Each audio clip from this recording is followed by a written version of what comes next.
I would like to talk briefly about one important building material, that is the earth or the soil.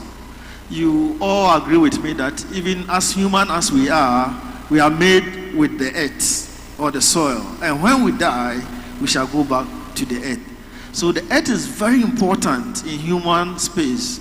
And in terms of construction, it is one of the most important material if we look at it and investigate their properties and know their right application in construction. There's no concrete structure that can exist for over 100 years. But earth structures can exist for over 500, 600, 700 years. When you go to Cape Coast, Kumasi and other places, some of these old structures there, they were made with earth, but these buildings are still standing. Some were put up 300 years ago, and they are still in existence. Concrete or cement-based products cannot withstand atmospheric condition for even more than 100 years. That is why Temamoto Way, the concrete road, is now in a bad state. Or we started using concrete in Ghana not too long ago. The number of years is not that much. Let me tell you, in about 50 to 60 years after usage of cement, all those structures that were made with cement will start falling down. We will need to put in place special measures to keep them, or at a point we need to demolish them and rebuild. But when we use earth, we can go on and use it for so many years. I'm going to talk about some of the techniques that we can use earth to put up our buildings. But before then, I will pause and allow Nana to speak. Then I will tell you some of the techniques that we can use earth in putting up buildings. Thank you.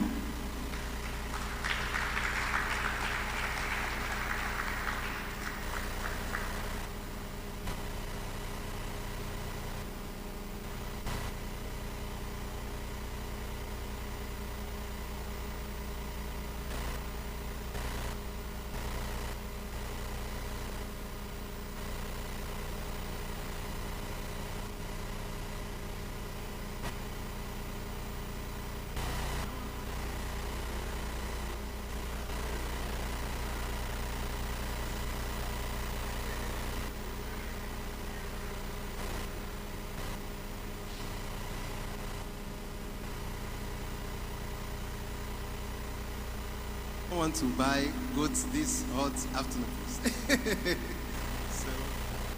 so please let's welcome Nana with yes, right, please. Oh, props. Yes, please. Props. Oh, okay. So Nana is coming, so they have to. The props want to start. Yeah, Nana's supposed to speak last, but when they speak, nobody speaks. But he decided to, because of traffic, he wants to break that protocol, speak, and then chair me, please.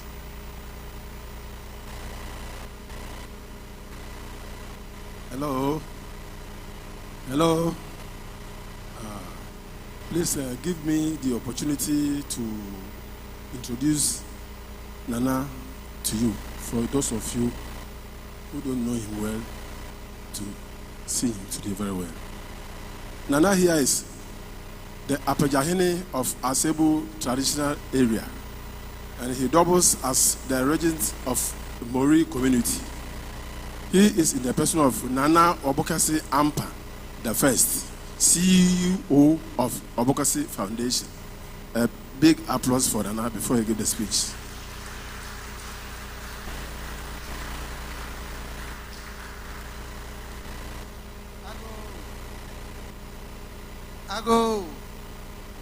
Ago.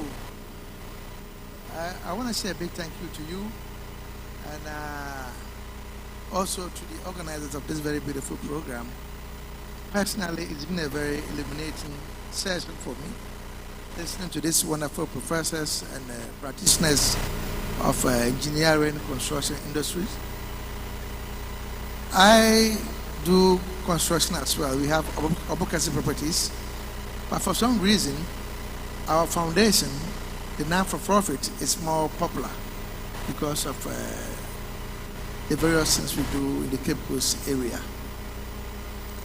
I am actually standing here on behalf of His Majesty Dasibre Kwebusi VII, a former Council of State member, the immediate past Vice President of the National House of Chiefs, and the Omahin of Abiaze traditional area, a mentor and a very good, solid friend. So he has these wonderful words for you. I stand on the already established protocols. Dasibre regrets his inability to be present with you physically because of conflicting equally important schedules, but sends his love and support to all gathered here today for this all-important summit. In the pursuit of sustainable infrastructure development in Ghana, traditional rulers, developers, engineers, the judiciary, government, and the citizenry stand at a crucial crossroads where land dispute resolution and responsible land acquisition become paramount, especially in the face of the ever-present challenge of climate change. Actually, the topic is on land dispute resolution and sustainable land acquisition for sustainable infrastructure development in Ghana in the face of climate change. And as you are all aware, whatever has been discussed here can only happen on land. It cannot happen in a vacuum. As Professor Humphrey said, earth is very important. We are even made out of earth. And the chiefs own the land. So when we talk about sustainability and integrated approach, holistic approach to construction, we cannot do away with the chiefs. It is very important that government pays attention to the chiefs, our land tenure system, so that we will have a thriving construction industry with little or no issues as we have currently. There's a lot of court cases all bordering on land disputes, and it doesn't help with sustainable approach towards construction. So back to Dasibre's words. In the pursuit of sustainable infrastructure development in Ghana, our nation's progress hinges on the delicate balance between development and environmental stewardship. As we embark on transformative infrastructure projects, it is imperative that we adopt a holistic approach that not only addresses our immediate needs, but also safeguards the land for future generations. Land disputes can be stumbling blocks on the path of progress. It is our duty to implement robust dispute resolution mechanisms that are fair, transparent, and sensitive to the concerns of all stakeholders. By fostering open dialogue and embracing mediation, we can navigate these challenges and forge ahead towards sustainable development. Sustainable land acquisition must be the bedrock of our endeavors. We must ensure that every plot acquired for development aligns with environmental conservation principles, incorporating green spaces, mitigating the impact on ecosystems, and adhering to sustainable construction practices that are essential components of responsible land acquisition. Moreover, as we witness the effects of climate change, our approach to infrastructure development must be adaptive, planning for resilience against extreme weather events, rising sea levels, and changing precipitation patterns.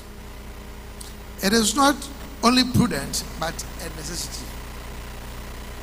Our infrastructure footprint should be a testament to our commitment to a sustainable and climate-resilient future. In conclusion, the synergy between land dispute resolution, sustainable land acquisition, and infrastructure development is the key to unlocking Ghana's potential. Let us navigate these challenges with wisdom, inclusivity, and a profound sense of responsibility. Together, we can build a future where progress harmonizes with nature, ensuring a legacy that stands resilient to the test of time and climate. Thank you very much. This is a beautiful occasion. I've really enjoyed myself. We're going back to Cape Coast. Stay blessed. And let's keep in touch.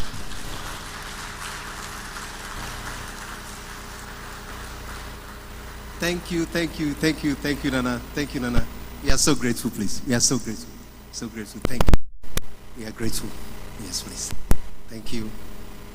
Please, can we, with applause, we want to go with Nana to his seat. Nana will be leaving shortly after this short speech. So if we don't see Nana, you know he's asked permission to fall out from this very important meeting. Yes, we are so grateful, please. Yes, Prof? Yes, please. Thank you very much. We wisely crafted this session with Nane's speech because we are looking at construction in the traditional sense. And when we are talking of tradition, then we can't leave the Nanes out. So it was important that Nane's speech was interspaced within our delivery. Indeed, we are talking of sustainable construction practices. And in terms of sustainable materials, we can't talk about it without talking about bamboo, timber, and earth-based products. We've heard about bamboo. Bamboo happen even to be one of the species of timber, let's put it that way. And timber is also very critical. Now we are talking about earth. When we talk about sustainable construction material, it underhinges or underpins on three main issues. The first one is environmental issues. The second is economic issues, costs. And the third is social issues. Now, when you take earth-based material, we have various techniques, and all of them contribute heavily to these three underpins or directions or pillars of sustainable construction. We have engineering bricks or bent bricks. One thing about bent brick is that the bending process tends to have some kind of environmental and cost implications. We also have compressed earth bricks. I'm not talking about the old ones. I'm talking of the current ones. Compressed earth bricks. So it's the earth that we press. When you press it, what happens is that it takes away the voids, the small holes, and make sure that the earth particles are well arranged and formed very well, and it produces a very denser material.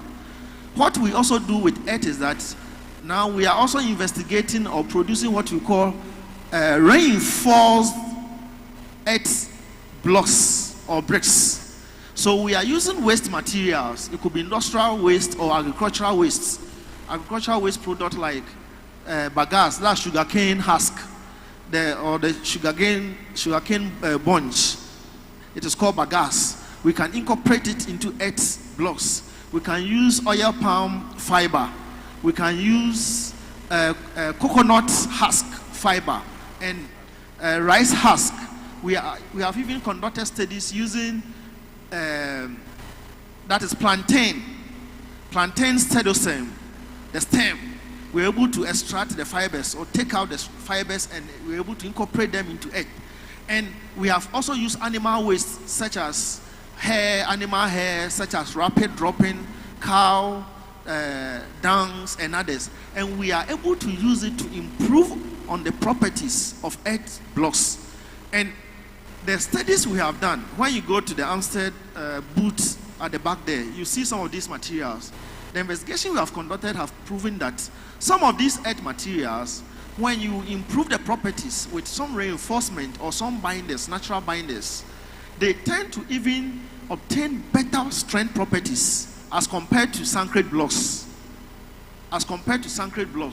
There's one issue with wearing and erosion of earth material. So we add a bit of lime, that is as a binder, or a bit some low percentage of cement to improve the durability properties also of the earth material. And they are perfect material for use of construction or for putting up of houses. When you use earth, you don't need air conditioning in the house. Even in a sunny afternoon, when you get into the earth construction or building, the room temperature is very cold and you don't need air conditioning. So we don't need to now use more electricity, pay for more electricity bills, and also power or air conditioning and fan systems. So earth-based materials are becoming very important nowadays. In the olden times, our forefathers were using them. At a point, we tend to dislike them because of some weak properties. Now research is coming out to improve the properties of the earth so that it can be used to put up houses in a manner that can be acceptable with good strength properties, with good durability properties, so that we'll be able to use it.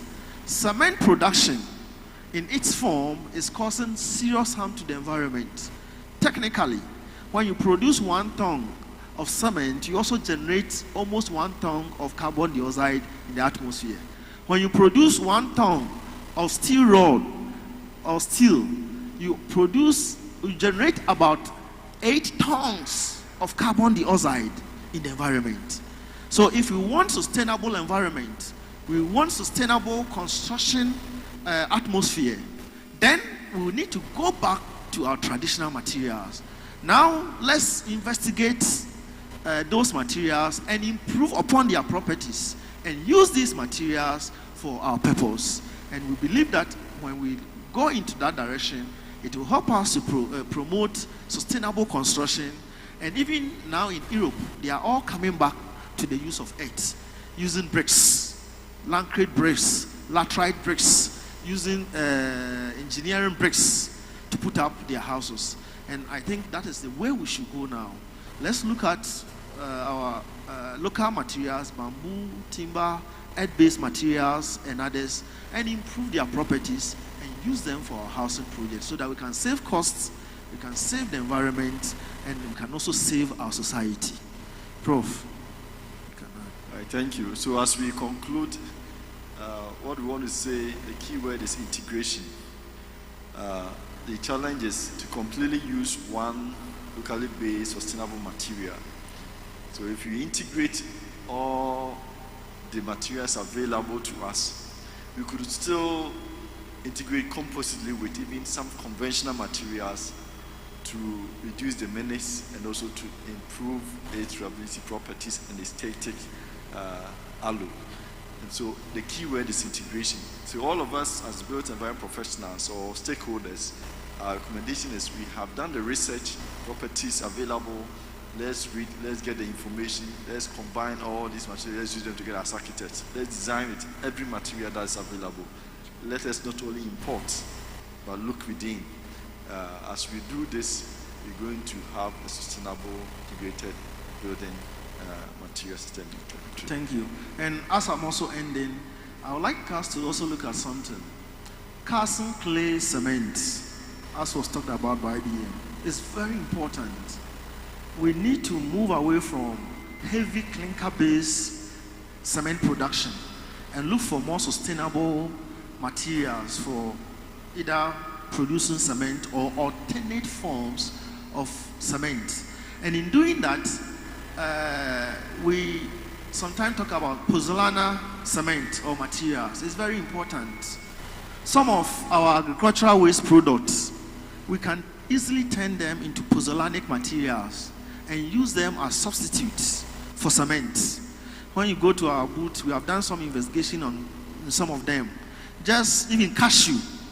When you take the cashew nuts, the waste, it can easily be turned into a pozzolanic material. We have a lot of products that can be turned into pozzolanic material. Earth, the clay, we can turn it into pozzolanic material. BR, that is Building and Road Research Institute, some few years went into pozzolanic material production with clay, but we couldn't sustain it. We have to look out for alternate materials to cement production. So we are looking at having pozzolanic material. You can just have the normal, even sawdust ash. When sawdust is burned, it contains some pozzolanic properties that can be used to replace cement and other waste materials when they are burnt in an enclosed area where we don't allow smoke to go into our atmosphere to pollute the environment and generate CO2. So within an enclosed area, we're able to control and burn some waste materials, some agricultural waste materials, to produce pozzolanic cement. And it's a very important area that we are looking at. We have some few of them in our stands there. When you pass there, you see some of the pozzolanic materials that were prepared with from waste materials. Thank you very much.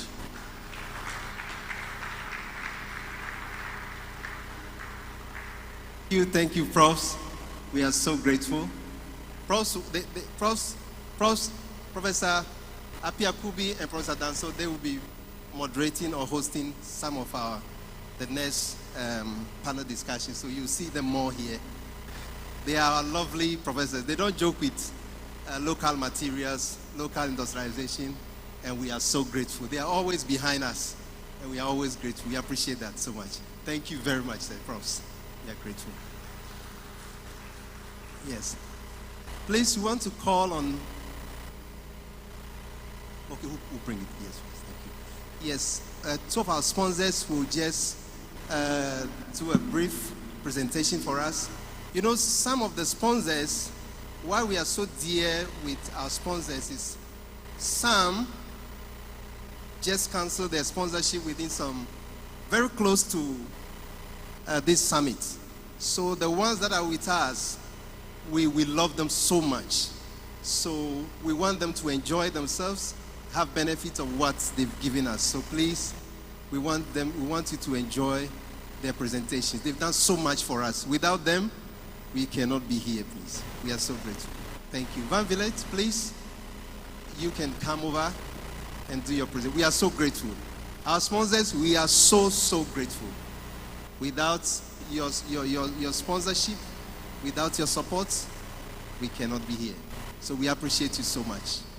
Some of them they've already promised to support us on next year's summit. So we are grateful. Thank you very much, sir. Thank you very much. Good afternoon, ladies and gentlemen.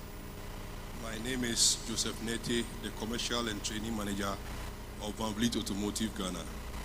I would like to show you a brief summary of our product portfolio and try to stay within 5 minutes because we've really had a very full day. So can they start with the video presentation?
Van Vliet Automotive Ghana is the exclusive dealer for man diesel trucks in Ghana.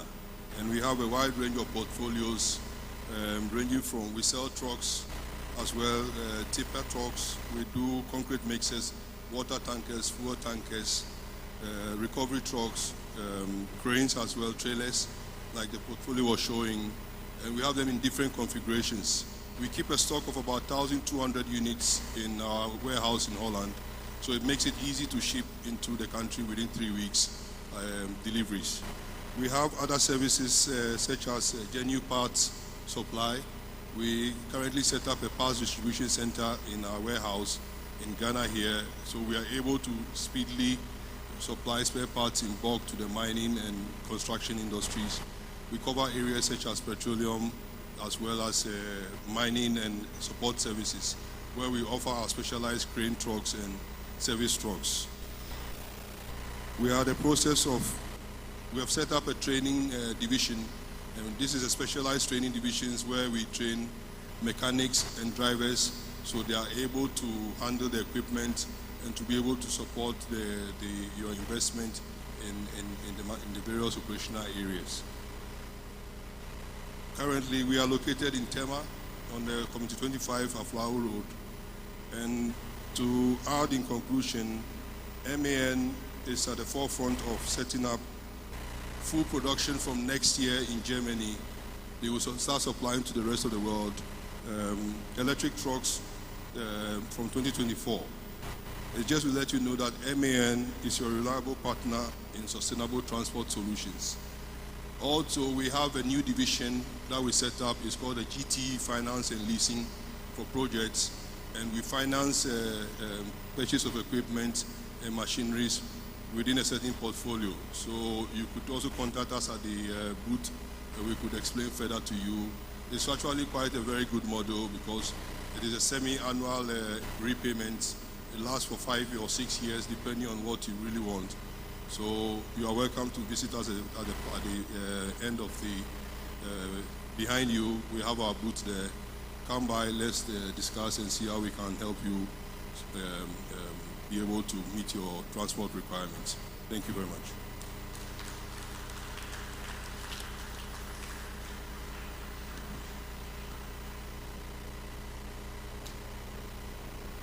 So much. God bless you. We are so grateful. Yes, please. CBF, please come over. Yes, we are grateful. They are doing well. They have supported us, and we are so grateful. Yeah, please, with applause, a lot of applause, we want to welcome them. Yeah, we are grateful. They've been so supportive to get us to this place. We are so grateful. So we don't take you for granted at all. We are grateful. Good afternoon, ladies and gentlemen. My name is Angela, and this is GIBF Limited. Please, we have a short video that we'd like to show everyone.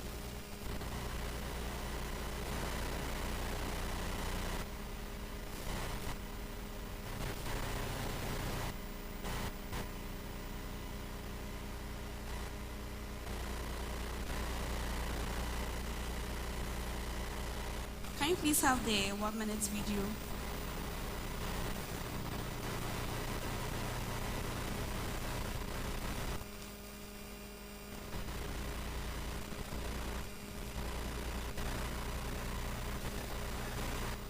So as you are waiting for the video, I'd like to share a brief overview of the company. So what we do is we produce concrete pavement blocks. We have a lot of sizes and ranges. We have our sidewalks, slabs, our village stones, our retaining walls, our pompe, our S-stone. We have our interlocking, which is our unilock and unistone, and our S-stone. We also produce 60 mm and 80 mm, and in various heights. We have 5 cm, 7 cm, and 6 cm. This is the video ready now.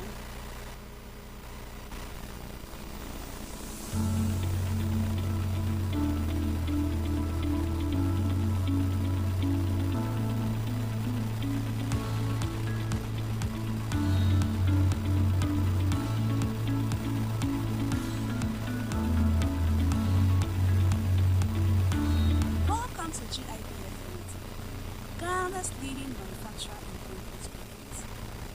A leading player that manufactures long-lasting concrete products. Our extensive product lineup includes rectangular pavers, slabs, sidewalk, S-stone, village stone, pompe, unilock, unistone, and curbs suitable for domestic, commercial, and industrial projects. Our products are available in various comprehensive strengths from 20 MPa, 25 MPa, 30 MPa to 60 MPa. At GIBF Limited, our products are produced with top-notch modern Danish technology. Our computerized hydraulic work press provides a high-quality strength and durability you need. Using the finest raw materials and advanced technology, we produce a wide range of pavement block designs that allows you to create unique and captivating spaces. Why choose us? Our custom-made products are long-lasting and durable. Our customer service is excellent with timely delivery options. GIBF Limited, Ghana's leading manufacturer in concrete products. Visit our website, ibfghana.com, or contact us to explore our state-of-the-art products. So this is our short video, and to add up to the video, I would say that we have a lot of products that we can use for both commercial and domestic projects. For the commercial, we have our rectangular pavers, that's the 80 mm and the 60 mm. We also have in various strengths, 50 MPa, 40 MPa, 30 MPa, 20 MPa, 25 MPa. Any strength that you want, we can produce for you. We also produce in various colors, yellow, terracotta, orange, coffee brown, and many other colors. All what you need to do is come to us with your specification, and we try our best to follow what you want. And also, we are located in Tema, around B5 Company Limited, opposite Royal Motors Yard. We have our stand at the back, so you can come around. We have a few samples around. If you have any questions, you can come to the back, and we'll explain anything that you want to know. Thank you very much.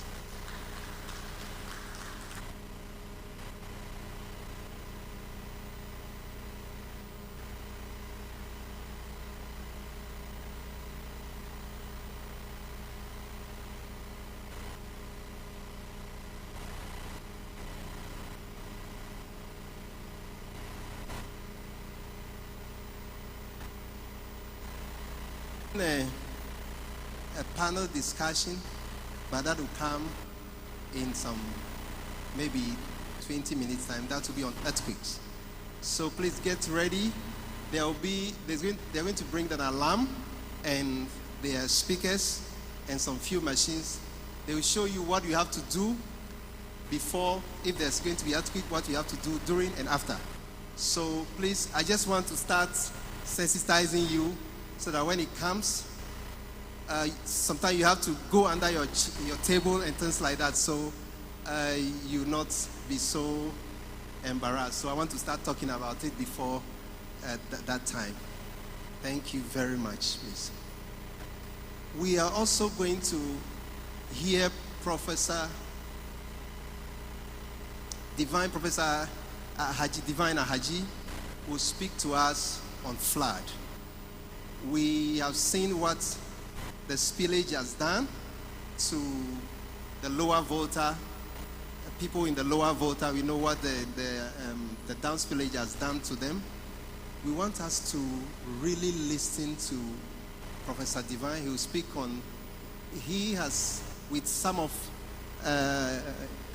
top guys, have edited a handbook on flood management, flood risk management, and community action.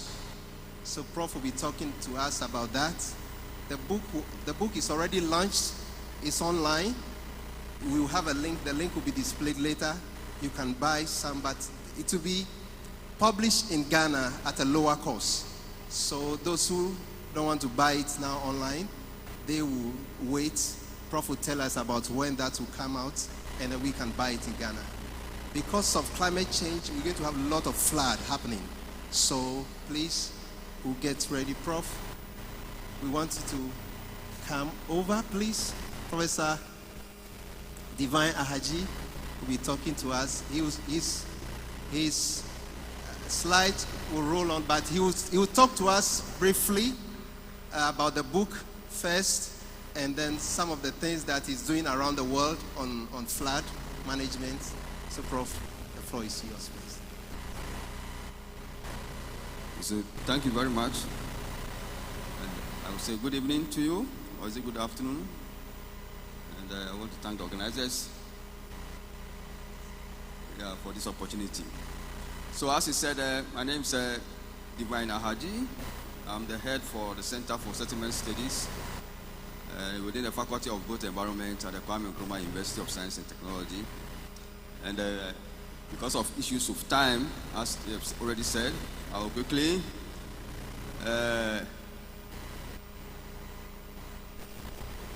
okay, so there's the book he's talking about. Now what is happening is that in the 21st century, the philosophy for flood risk management is based on the framework called learning to live with water. So what it means is that we can consider the structural aspect of engineering, but we have gone beyond that to adaptation, where communities will have to learn to live with water.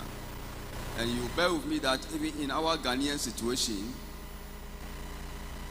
the rate at which we are experiencing flooding means that communities will learn to adapt. And that is where the community-based action is coming in. Without the community, you cannot really manage flood in an integrated way.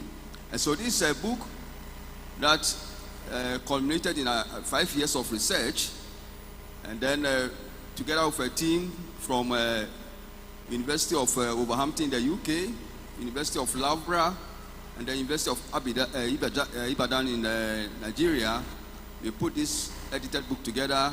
It has 17 chapters, mostly on case studies of how countries around the world, all the continents, have shared experience on how communities have been able to manage flood, and I think, as I said earlier, this is an area that Ghana, we are missing out when it comes to discussion on flood risk management. We don't look at the community aspect, and that is what we want to emphasize. But coming to the issue of twin technologies, which has to be linked to flooding, I think they present, can you show the slide on the technologies? And then we will come back to this. No, not this one. Okay, so even at the community level, you will see that a lot is being done through social media, mobile phone technology, and others, all in an attempt to try to help communities to be able to manage floods. And even in Ghana, we have the My Flood Risk Accra map. I don't know how many people have already downloaded it in Accra, and it's all about the education and the engagement. And then, so you see that countries all over the world are making serious attempts in this issue of learning to live with water, and even through simple technologies. For instance, look at Indonesia, where CCTV, you're able to engage communities and train them to use CCTV to be able to manage floods in the community. So CCTV is just not meant to put on traffic lights to get drivers who are overspeeding or whatever. It has moved beyond that and can be used even with flood risk management. These are simple ones that are being used in the communities in terms of community engagement. Okay, the next slide. Now, apart from the CCTV, we also have very sophisticated softwares, and I think this morning the keynote speaker made reference to how simulation can work in some of them. And there is one that we use to look at especially the situation in Accra, because what is happening is that Accra is so much congested that we have gotten to the situation where we have to do what we can do to reduce the risk. And so we used what we call the personal computer stormwater management model to do a simulation of where to put a retention basin in Accra, which can help reduce the risk. Please, can you move to the Accra before we come to this? Okay, so what you see there is, on the left is the Odo Kole catchment area with the river running through 27 kilometers long. And so we use this stormwater management model to position where the idea is that we need to have a retention basin in Accra, which will help reduce the risk. And so based on our simulation, this is the design that we came out with, and you can see the location in red. And based on our projections, please can you show the next one? The next slide. No, okay, it's okay. Based on our projections, it shows that we can reduce the flood risk by about 30% if we're able to design this retention basin. And the standard we use is similar to one that has been built in a town in Germany called Bodenheim, which has the capacity of about 6.82 million metric cube of water. That is what the amount of water it can contain, you know. And so the proposal is there.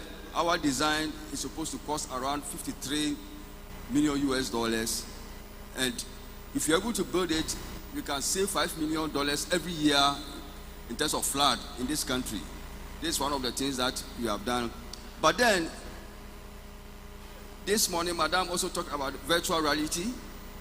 And what you see there is a partnership with our colleagues at Aachen in Germany, where you can use virtual reality to predict and see what will happen with your flood situation. So on the left, you can see myself in there. I was being prepared to use the virtual reality to build what we call mobile flood protection wall. So on the right, you see I'm building the wall physically, but then on the left was the virtual reality. So you do the virtual reality, it can tell you what is going to happen with the construction of the model, and then we did the construction. So this construction is being used in Germany currently in Cologne. It's for river flooding. So what they do is that once they get a prediction that that part of the country is going to flood, they quickly move the mobile flood protection wall to site, and then they go and install. You know, so it's coming back to technology again, in the sense that they are so confident about their prediction that they don't want to make the wall a permanent wall. And also, the people who live along the river, they like the view in terms of the view they see from their houses. You know, so based on architectural design, you cannot block the view. And so that is why they have to use the mobile protection wall, but they need to be able to predict the time before they can move in. Can you show the next slide? Yeah, so this is still in Germany, Aachen, where a town that also suffered flooding, but not in the same scenario like the Akosombo situation, because the Akosombo Dam was due to spillage. In this case, it was due to overflowing, which almost overtopped the dam. And we are trying to look at how you can marry this technology with community-based flood risk management, as I was saying, because in this particular case, they were able to evacuate the community before the community got flooded, you know, and some of the houses got flooded to the high as we had in Akosombo, 2-3 meters. One interesting thing that we have not discussed during the incident in Ghana was what happened to the animals within the vicinity. Nobody has talked about them. But if you go into my book, you will find out that flood risk management in terms of displaced animals is also a critical issue. And in this community, they had 200 horses in the community. The community took a decision that if they allow them they free them, they will get confused because of the water coming. So they allowed them to stay, and luckily the water came up to their neck level, and it stopped there, and so all the 200 animals were able to survive. And so it's not just a matter of looking at the human beings. Animals are all concerned when it comes to flood risk management. But as you know, what happened in Ghana, so far nobody has mentioned. We don't know what happened to animals. But when you're talking about flood risk management, it's a whole holistic. Please, the next slide, which I think I'll be ending. Yes, the next slide. The next slide to this, please. Okay, so because of time issues, what lessons can we learn from both the use of the technology and the community-based approach? Because when you look at what happened during the Akosombo spillage, reading through the website of the VRA, you find out that they have got what we call Directorate of Environment and Sustainable Development.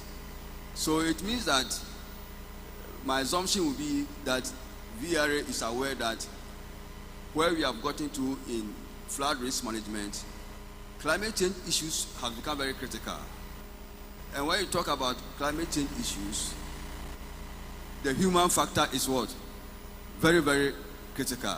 So I was happy to see that they have a Directorate of Environment and Sustainable Development, but the issue will be how deep are they engaging the community.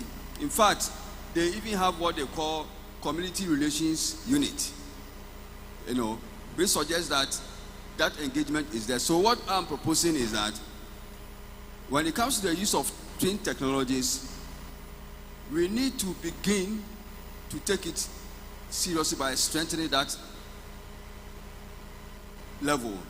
For instance, if you look at the virtual reality that I just shown, if really we had done virtual reality, we would have known the extent that the damage was going to cause. And if you really knew the extent of damage that 50,000 people were going to be affected, the planning will be different. And that is the level that we need to take flood risk management to, based on the experience we had recently. And then whilst we are using the technology, we also need to make sure that we strengthen the community engagement, because it's one thing having the technology in place, but at the end of the day, it is the community members who have to adhere to whatever advice that they are giving. And if you don't engage the community properly, then that synergy will not be there for you to achieve flood risk management in an integrated manner. And so in ending, when it comes to the community aspect, one key thing that we have come out from our findings is that there are three main people in the community who should help to lead that anchor, which is the chief, the assemblyman, and the MP. And we have given it, I don't know whether the gentleman that can show you, we are giving an acronym called the CHAMP. Please, can you look for that one? It's written the CHAMP. And Nana just left us. Nana talked about they being the custodian of the land. You have the assemblyman in the community. Then you have the MP. So our argument is that if you want to champion community-based flood risk management, these three actors should have a common vision to lead the community. If you recall, during the disaster issue, you will hear at one point an MP championing the cause in one community. At another point, you hear a chief. Another point, you hear assemblyman. But there was no synergy amongst these three people. But what we have found out from our study is that if they don't come with a common vision, then our approach to community-based flood risk management might not achieve the expected results. So I'm ending by saying that we need to combine twin technologies in terms of virtual reality, but then the community-based approach going through what we call the champ, the chief, assemblyman, and then the MP should forge a common approach for us all to be able to come together and address flood problems in this country as a community issue. Thank you very much.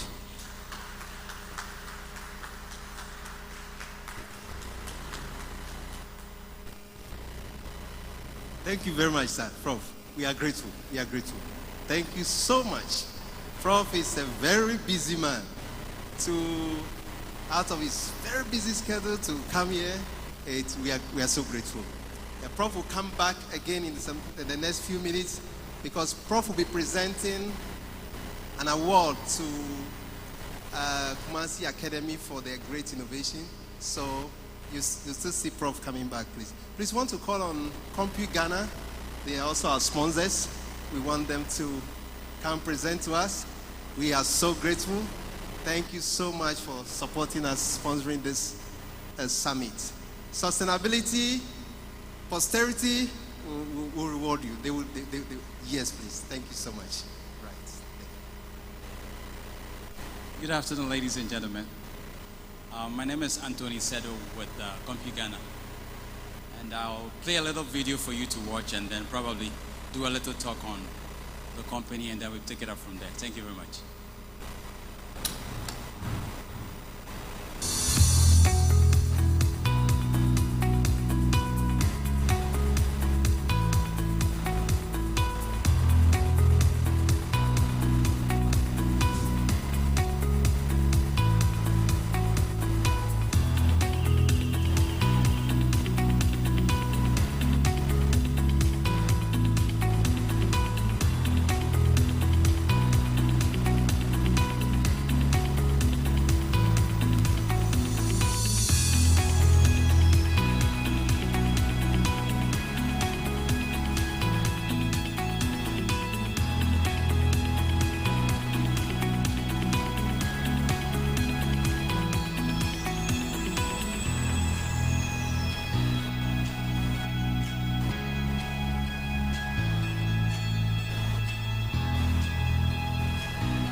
Thank you very much. So at CompuGhana, every corporate institution here will attest to the fact that CompuGhana has been in Ghana for some time now.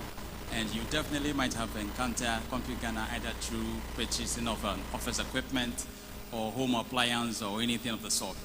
But until recently, we've opened a new department at CompuGhana whereby we're looking at smart securities. So we're saying that, okay, those in the construction industry, put up your house, put up your properties, put up the beautiful edifice, but CompuGhana comes in to provide you with those appliances, the necessary security features you need for your house, the CCTV cameras. We're looking at automated gates and then automated curtain blinds and things like that for house. There are some properties that clients actually recommend some of these things as an added, incentives to their properties. So you come to CompuGhana Smart Securities, we provide these things. We also into providing of time attendance and then clocking machines and access controls and things like that at CompuGhana. We currently have one of our showroom at Spintex and the other one at Osu, whereby you can get the smart security activity products to buy. Any day, anytime, you could just walk into any of our showrooms and see some of these securities we have available there. Currently, we are just at the entrance on my extreme right, whereby we have a little stand there displaying some of the items we have in our showroom. So you can feel free to walk by, and any questions you have, you can just put it to us, and then we will definitely fed you with every necessary information you may require. Thank you very much, ladies and gentlemen, for your time.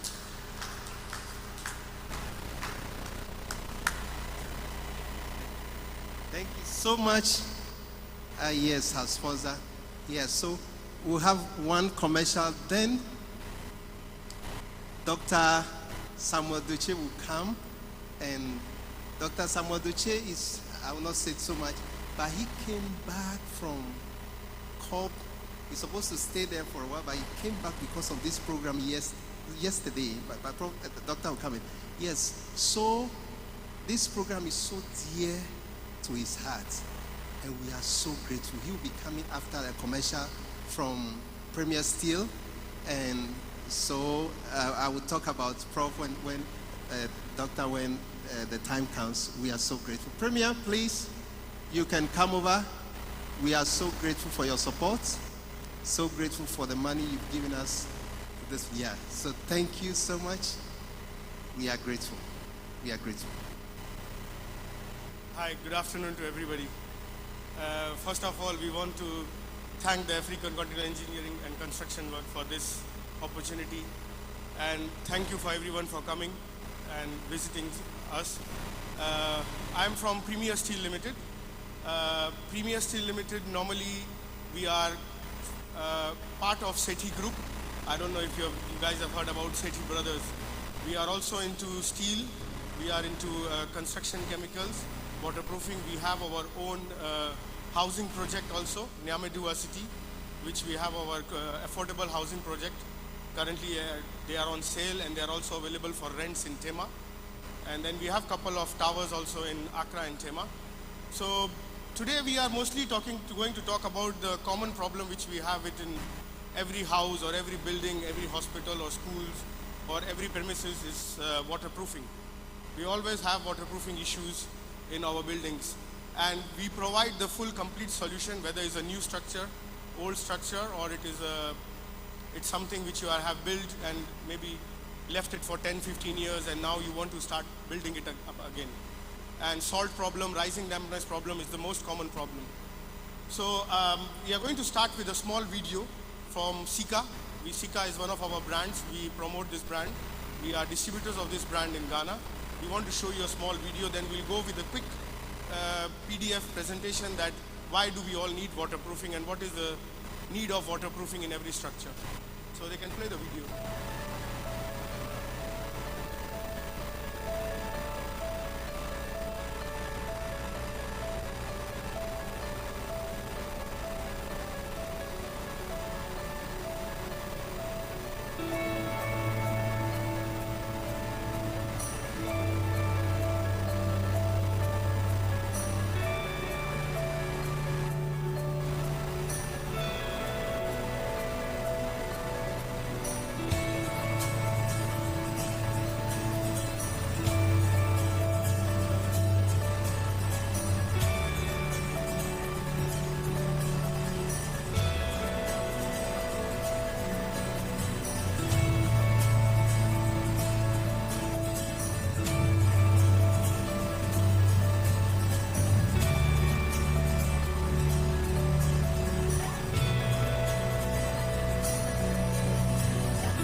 This was a small video about Sika.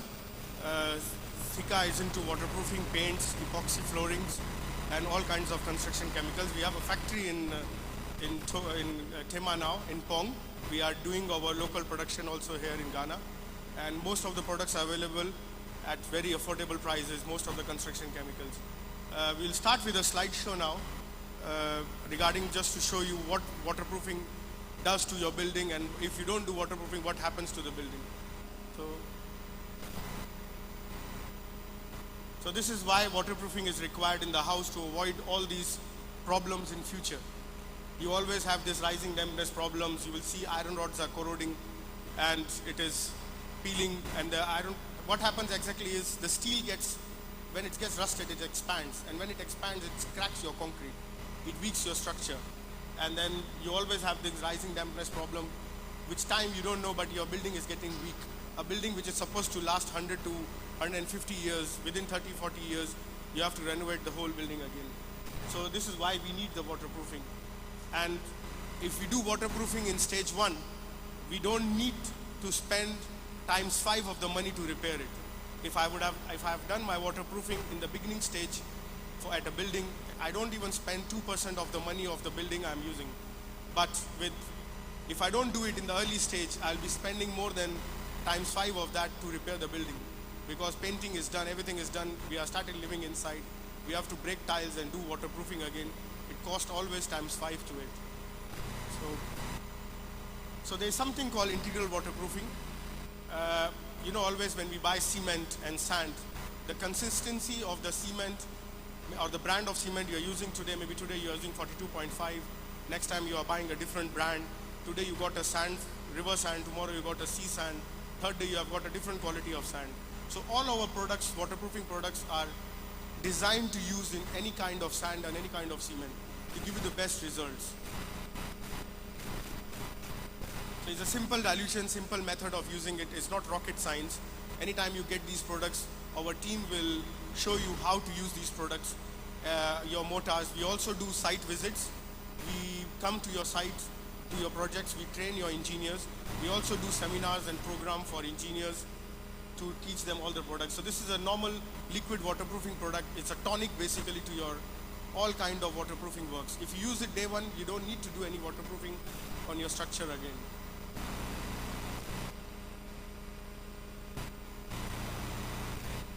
So this is what is called rising dampness, which we all are aware about. Rising dampness. You all have rising dampness problems in all houses, most of them.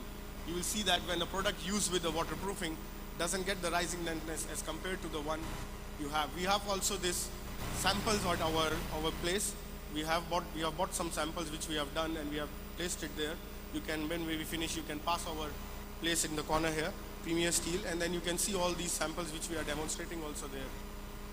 So this is what happens to your reinforcement. Steel gets corroded and it weakens your structure.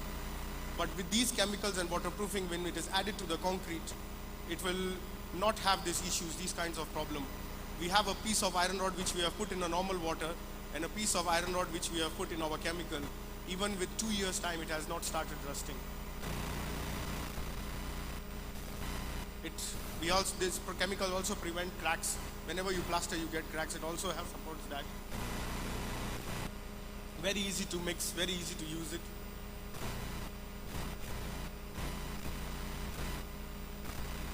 So not even about always talking about new construction. What about if you have an old construction?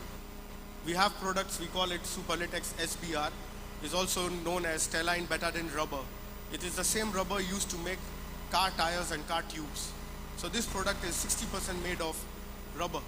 So this product is normally what we use to do repairs in all kinds of old construction. It's a product which can do more than 15 to 20 different kinds of repairs or waterproofing job.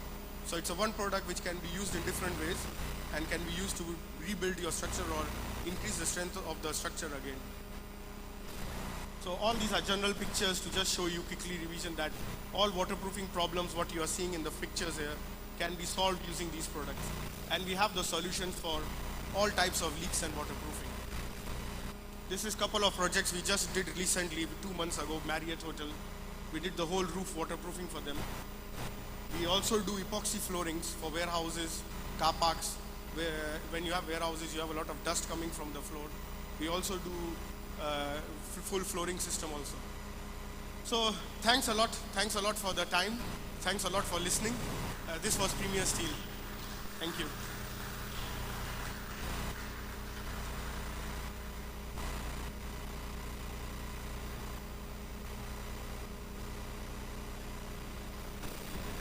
Thank you. We are so grateful. Yes. Great. Now we'll be having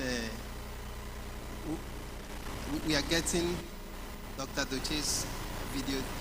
We had a small challenge, so they are doing it well, so that will come in the next 10 minutes.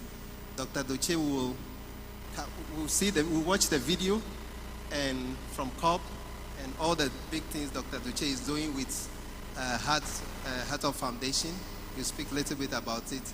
Then the two profs will interact with Dr. Doche on how we can deal with climate finance.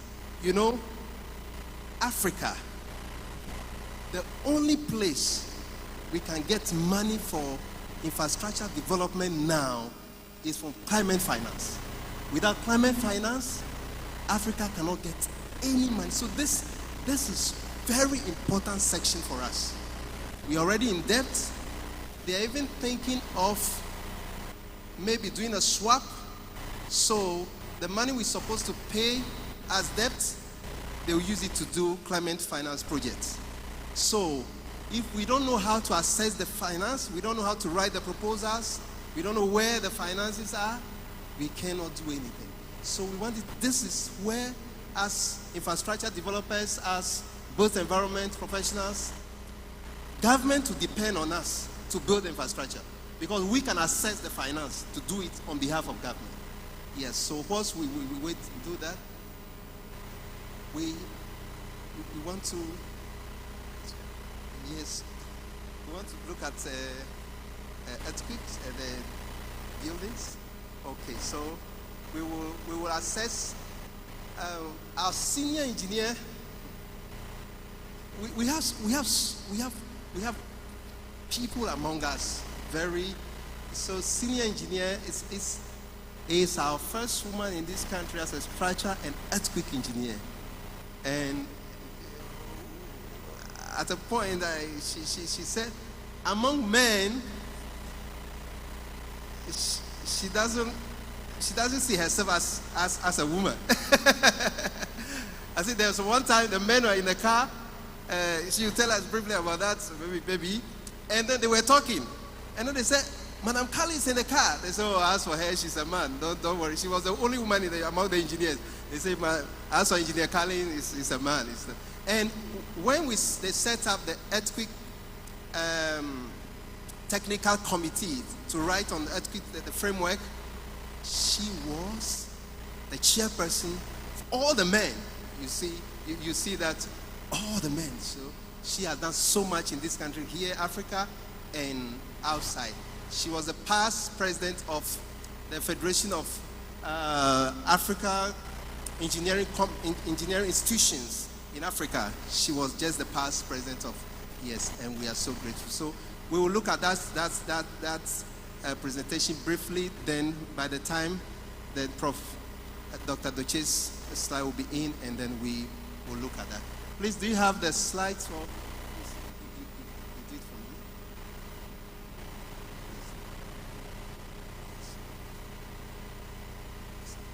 All right. Is it? Oh, Dr. Kwesi, we were looking for you. We call your line. Oh, okay. So please, we are going to. Okay, right. Okay. We are going to do for senior engineer Carlin. So, Doc, for geology, the geology of Ghana. So please, yeah, we want to roll your. We were looking for you. He's a geological engineer, very, very young but powerful man. We are grateful. So please, yes, we are grateful. We are grateful. Thank you.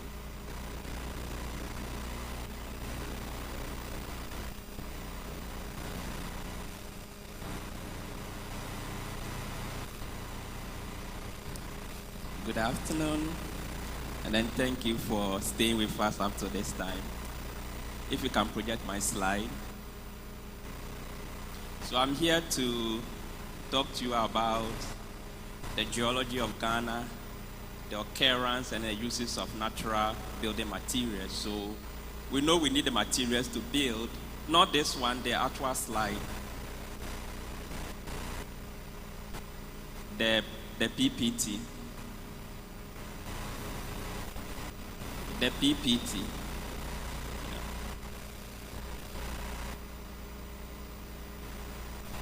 So where can we find these materials to use for our construction engineering work?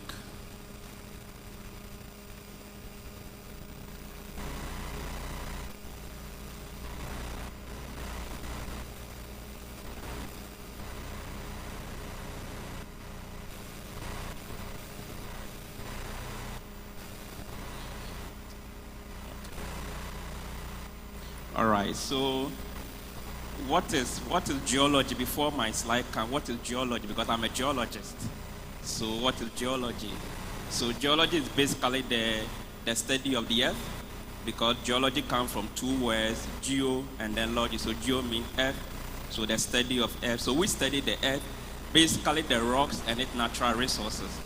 And then we know that we need these natural resources for building a nation building. So how is geology, important in construction and engineering work? Because what is the geologist doing here?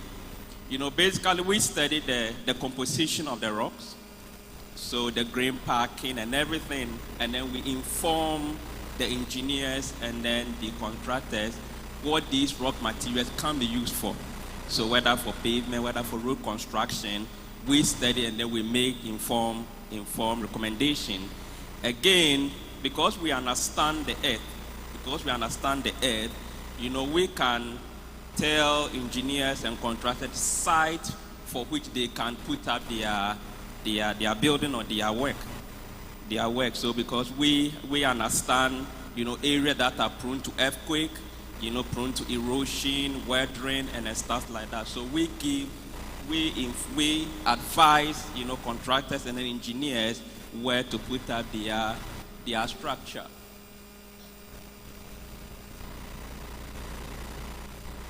They can't find it.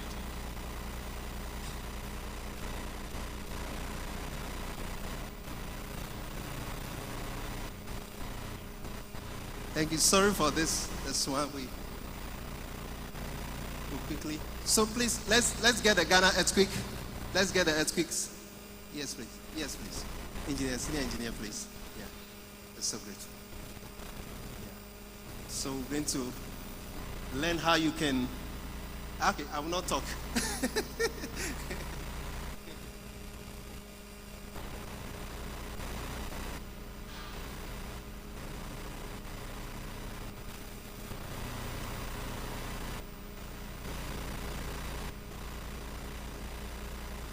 Thank you very much. So I'm supposed to be talking about refocusing Ghana's earthquake preparedness and response for socioeconomic transformation through the use of digital twin technologies. And I hope my slide will appear very soon. So in summary, I'll be telling you why we need to refocus our preparedness and response, what Ghana's earthquake risk is, the role of digital twin technology in understanding Ghana's earthquake hazard, and how it can be used to reduce the vulnerability of people and infrastructure whilst reducing the exposure and ensuring a swift response. So why do we need to refocus our preparedness and response? So let's say more than 80 years have passed since we had the last major earthquake in Ghana, which was the Accra earthquake of 1939. So it's understandable that earthquake preparedness is not one of the things that is at the forefront of disaster preparedness. human beings that we have very short memories. And as soon as, we feel comfortable, we forget about all the experiences that we had. Events like flooding that come annually take up all our attention. They are immediate. You need money to manage your floods and so on. And so we don't think about earthquakes. But earthquakes can have very, very devastating consequences. And so we really need to refocus our earthquake preparedness, because if today we have a major earthquake, we'll all suddenly feel very foolish. Why didn't we do something about it? We knew we could have earthquakes. So we really need to refocus our attention on earthquakes. Thank you. Please go to the next slide, the third slide. Yes. Okay. And the next slide, please. So Ghana, we know that we don't often experience major earthquakes. So when Ghana is being described, it will tell you, oh, it has a moderate hazard. And when I started out as an earthquake engineer, anytime I said earthquake engineer, Ghana, everybody looks at me, why? Ghana, you don't have earthquakes. The fact that we don't have earthquakes frequently does not mean that we do not have a risk. And therefore, I want to just explain what we mean by a risk. So earthquake disaster risk is a function of earthquake hazard, exposure, and vulnerability. The hazard refers to how often we have the earthquakes. We know we don't have them very often. So that's a low, moderate hazard. The exposure refers to how many people, places, infrastructure, your assets are exposed to the hazard. And we'll soon see that we have a lot exposed to the hazard. And then the third one is how vulnerable are those assets that are exposed to the hazard. So risk is a product of hazard, exposure, and vulnerability. And it's very important to recognize this. In disaster management, it's not how frequently the thing happens. We had the spillage from Akosombo. I don't believe that scenario has happened before, because I've been involved with previous spillages and it was never this time they went to level 2. But look at the disaster, look at the damage that it did. So it can happen very infrequently, but because you have assets that are exposed to that risk, it can do a lot of damage. So we really have a fairly high risk because we have our assets exposed to the hazard. We have, within the southernmost part of Ghana, we can experience really damaging earthquakes. And we have, within these very areas, very significant populations. If you think about it, our capital city is there with all its assets and administrative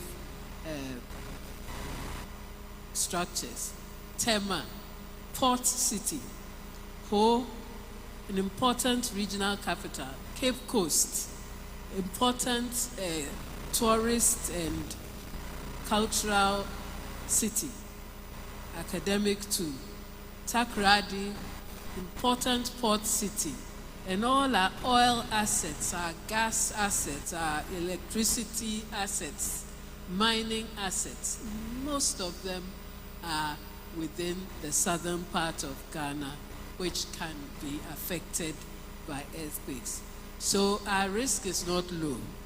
It's definitely not low. And I wouldn't call it moderate at all. Haiti hadn't had an earthquake for several years, and when they did, it was so devastating, they haven't recovered from it yet. We have a high risk due to the vulnerable people and infrastructure that are exposed to that risk. And we also have a high risk because because of the vulnerable people and infrastructure that are there. We have old buildings that were designed and constructed before there was sufficient knowledge about earthquake-resistant design and construction. And let me say that about 20 years ago, the knowledge we have now was not there. Right now, we are pretty certain that we can put up buildings to withstand earthquakes. Right now, when an earthquake happens, you go and you see anything that was built according to modern codes is okay. So right now, we have a fair amount of confidence that we know what to do. 20 years ago, we didn't. It was still evolving. And therefore, buildings that were put up before then may not be able to withstand the earthquakes that we can experience. Recent building structures, even though they may have been designed, they may not have been constructed well. And we know that because we know within this country, we always have unqualified persons involved in buildings. And this is very clear where we see the number of building collapses that we have, which occur even without the force of an earthquake. Then we have inadequate knowledge of Ghana's earthquake hazard. And this could mean that critical infrastructure like bridges, interchanges, electrical installations, and so on will be vulnerable. So what can we do to really reduce Ghana's earthquake risk? And of course, how can the digital twin technology help us? So it's very basic. The hazard, we can't do anything about it. It's like the rain. That one is from God. Even the rain, you may say when you do something about climate change, you may be able to affect its patterns. But the earthquakes, you just can't do anything about it. We've given up trying to predict when an earthquake will come. Scientists had one meeting and decided that this one is not going anywhere. We will not know. So the only things we can do something about are the vulnerability of people and structures and their exposure to the assets. The vulnerability and the exposure to the assets. That's what we can, really tackle. And so that's where we need to focus our preparedness and response. As for the hazard, we know we can't do anything about it, but we need to understand it. Next time, please. So we need to gather as much information as we can about Ghana's earthquake hazard. And this is where you can use your digital twin technology. To understand your earthquake hazard, you need to obtain an estimate of the likelihood of strong ground shaking. You can have earthquakes, as many of you I'm sure have experienced recently. You can have the small earthquakes, and then you have the really big one that we are all worried about. And you need to be monitoring. You need to understand what type of soils you have in each area, because the surface soils affect how your building will behave. You need to understand what kind of structures you have within the ground, your fault lines and other geological characteristics, because these all influence the kind of seismic activity that you'll experience. And then when you get all this data, you can integrate this data into the digital twin technology. This data too, you need to include data from seismic instruments. I'm sure that anytime an earthquake has occurred, you listen out to say, what was the magnitude? Well, the Geological Survey measures these things. They measure the magnitude, and they also measure accelerations that occur, and that's what we use in design. But to do this, they need specific instruments, and to measure one earthquake accurately, You need a minimum of 3 instruments, all telling you the same thing before you are sure that, yes, that is the value that you want. So you need a lot of instruments, and they should be spread all over the country, strictly. Even when it comes to the code, the codes are based on certain things, and they are based on each country's specific environment. And therefore, even things like the Euro code, you can't just pick a Euro code and use it without adaptation.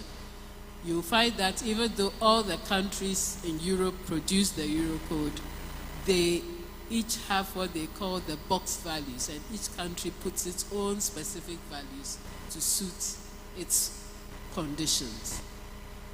We can take advantage, full advantage of the digital twin technology if we do certain things. In this country, there are mining companies, there are borehole drilling companies, there are geotechnical engineers, and so on, and they're all drilling through the ground. They are getting information, they get logs and so on. And the suggestion is that we should deposit all these logs in one central place, and the most logical place is the Geological Survey Department. And what this will do is that it will make us understand our ground better and better. We cannot take money and go out and start drilling everywhere. It will be very costly, but people are already doing this. So all you need to do is tell them to keep that, send that information to one central database so that it can be used with this new technology to understand the earth structure. And of course, the Geological Survey must be adequately resourced so that they can also deploy instruments in all parts of the country. At the moment, because we know we've had big earthquakes within the southern part, and we have very few instruments, we only put them within the southern part. But what about the north? When you go through looking at previous earthquakes, you will find 1 or 2 in Burkina Faso. If a big one hits Burkina Faso, it can affect us in Ghana. So we really need to start monitoring the north as well. All owners of important infrastructure like high-rise buildings, dams, bridges, and so on should be required to contribute to instrument their buildings, and also for instrumenting the ground structures, because all of them require information on the ground. And for huge infrastructure, it will be a small, proportion of the money they are already going to spend. So if it's a requirement, they can then make some kind of contribution to the Geological Survey so that our grounds are properly instrumented. We need to reduce our exposure to the earthquake hazard. That is not easily done. Land use planning can be used in theory, but you have just heard about flooding and the new thinking about flooding that says that these things are there, you better learn how to live with them. And it's more or less that is what is going to happen. It's very difficult to say you are going to move whole communities, because if you were going to do that, the first place you should clear will be the whole of Accra, because Accra sits just at the junction of our major faults. So land use planning for the earthquake itself is not feasible. But land use planning for the secondary effects of earthquakes, like landslides, fires, chemical leaks, and gas leaks, and water leaks, and so on, that you can do something about. And how do you do that? Well, again, our digital twin technologies can come in to help. Everybody putting up any major infrastructure like that should then be required to provide the information, digital information, to one central database, so that very soon we'll be able to look at a map of an area and know that these are the hotspots. There's a gas station here. This one, in the case of shaking, you can have fire. There's an ammunition depot here, and so on and so forth. It will, if nothing at all, it will help in preparedness to respond to a major disaster. But then it will also help people when they know how close certain things are. They may not go and build certain facilities there. So this information must be updated if it's to be used in digital twin technologies. And that information can be, okay, for disaster planning, you can give that information to NADMO. For the whole city, I would suggest that an organization like AESL, which is built to provide consultancy services to government, should be the one to take up something like this. We need also to reduce the vulnerability of our infrastructure, and that is simple. You need to build them to the required performance standards, and all existing infrastructure must also be inspected and retrofitted to the required standard. You can't easily do that for private buildings and shops and so on. They should be required to do that. They should also be required to do regular audits. And if you are using this information in the digital twin technology, then every so often when you do your audit, that information should be fed into the model that you've built. Of course, information like changes in use and so on would all then come up when you do your audits. Then we need digital twin technology. We can use it in simulating behavior. We've heard about that, enabling the creation of earthquake scenarios and so on.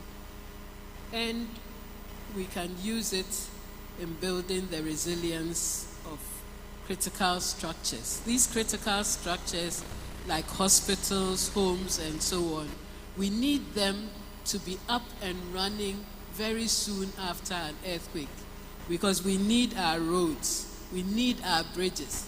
There are certain bridges and interchanges here that if they were down, you find it very difficult to leave certain areas. They'll become like islands, there'll be traffic and so on.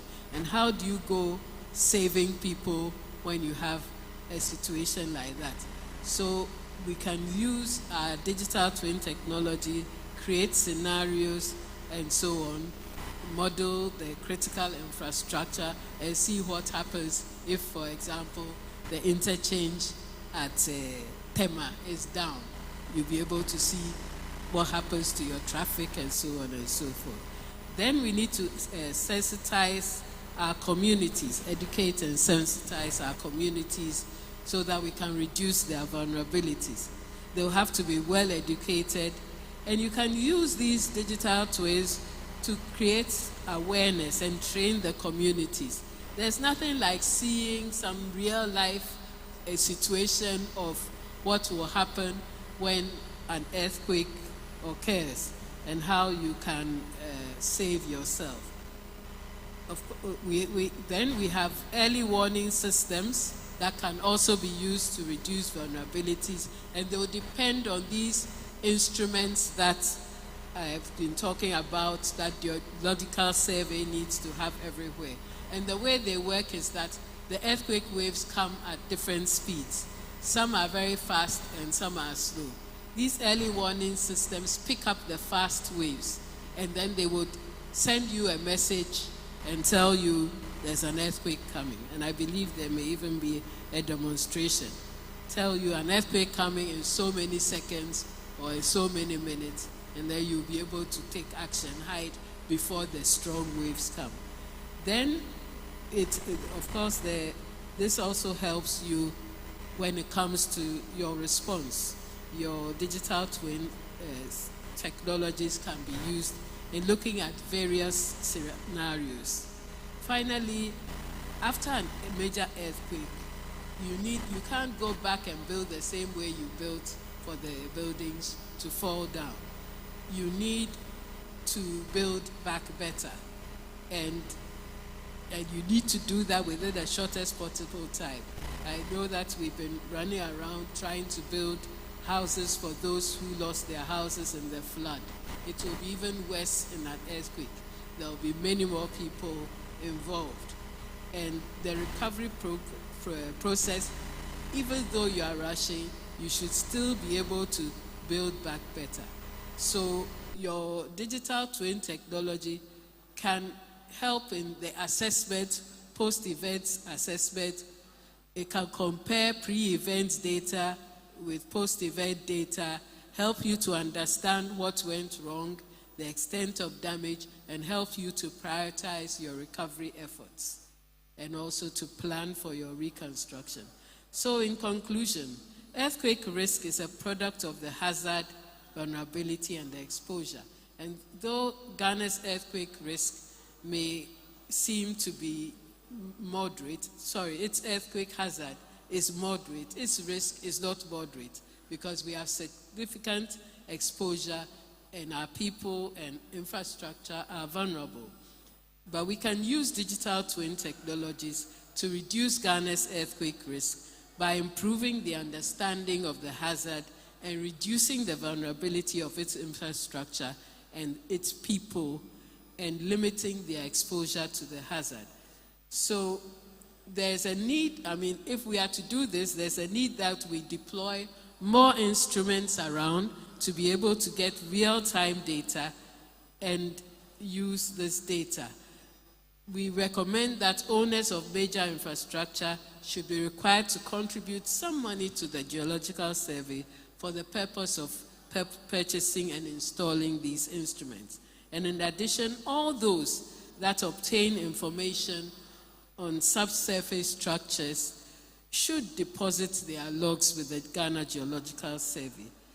Then, finally, built environment professionals should also be required to deposit and regularly update digital data on infrastructure with a central body to aid the generation of virtual twins of our physical spaces. Thank you very much for your attention.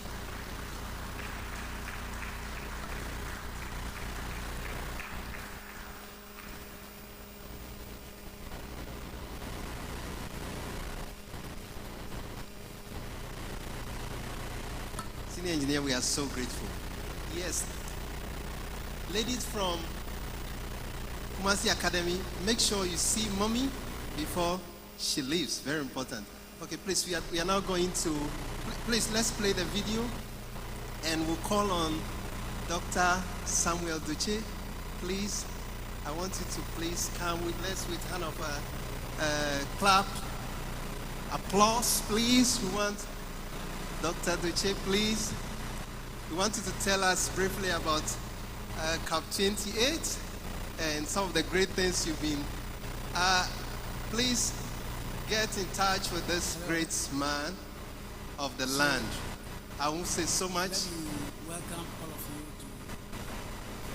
to this evening's official side event that HATOF has been doing over the years for the past 6 years. But before I do that, let me just observe the necessary protocols. So, please distinguish. Please, I want you to hold on with the video. I want Dr. Duche to speak first, briefly, on COP28, introduce himself and what he's doing all around Ghana and all around. Thank you very much for this wonderful gathering. I'm Samuel Duche. I represent HATOF Foundation. We just flew in yesterday from Dubai, the 28th section of the United Nations Framework Convention on Climate Change.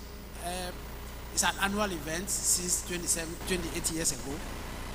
We started from Brazil in 1992. We went to Dubai for a number of objectives. One, we wanted to see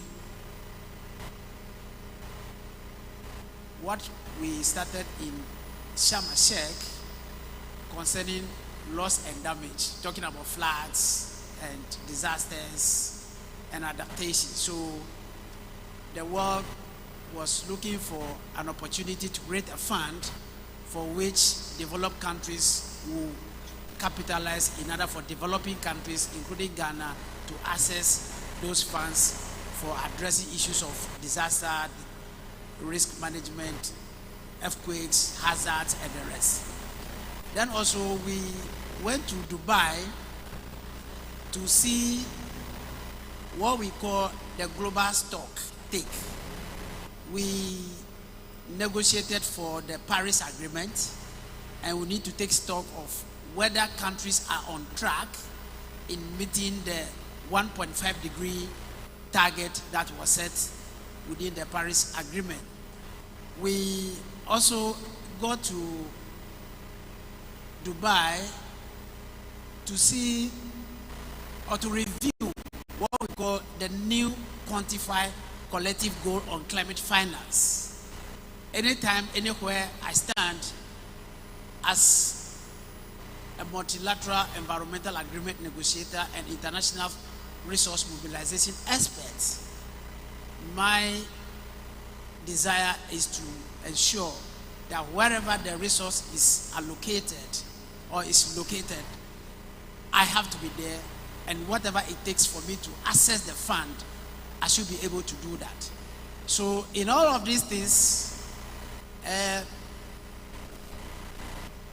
personally, I was a little bit disappointed, because even though there were a number of pledges from the developed countries to capitalize the loss and damage fund, it was just a drop in the ocean.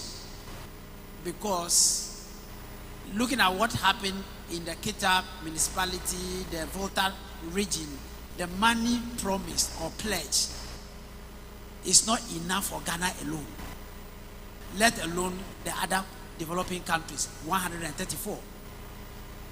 Then also, I did talk about new collective quantified goal on climate finance. There was a promise 2009 in Copenhagen that annually the developed world will provide $100 billion a year for developing countries to address the issues of climate mitigation and adaptation. But that has also not been met. So this time around, the objective was to use the $100 billion as a floor, not as a ceiling, in order for developed countries to raise more financing. But the interesting thing that happened in Dubai is I'll use the word hijacking of the event by the private sector, especially the oil and gas producing companies. They were there in their numbers. Why are they there in their numbers? They wanted to ensure that whatever decision that will come out of Dubai, their interest is represented at the highest level. So they were there in their numbers, making sure that their interest is represented. So on that score, I want to briefly talk about sustainable financing, because that is the trunk of the matter. What are we looking at in that respect? We are looking at financing models or frameworks that looks into how environmentally and socially sustainable your activities or your investment looks like. Let me be very blank over here. Ghana launched the electric vehicle policy in Dubai. What it means is that very soon, the combustible engines that we have in our cars, we will stop importing combustible engine cars. We have to rely on electric vehicles. That is the decision of the government of Ghana. Another thing that is also very critical is the fact that as people involved in the built industry, whether you agree today or tomorrow, all finances, be it from the bank or from the multilateral source, is looking at how green, how sustainable is your investment in order for you to access resources for your work. So the earlier you come on board to accept the sustainability principle, the better. For otherwise, you will be edged out of business in the next few years to come. Because no bank will be willing to provide funding for you if your projects are not green, your projects are not sustainability in character. Whether you agree or you disagree, that is the way forward. And the interesting thing is that the construction industry, the engineering industry is heavily targeted, so that you don't just get to the banks or the multilateral institutions with any type of project.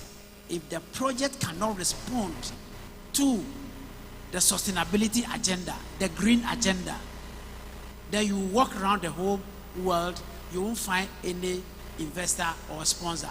Thank you very much. So you can play the video now.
Yes. Docs, from Prof's first comment, yes, I wanted to ask some. Please, wait, the mics, so that Doc can have.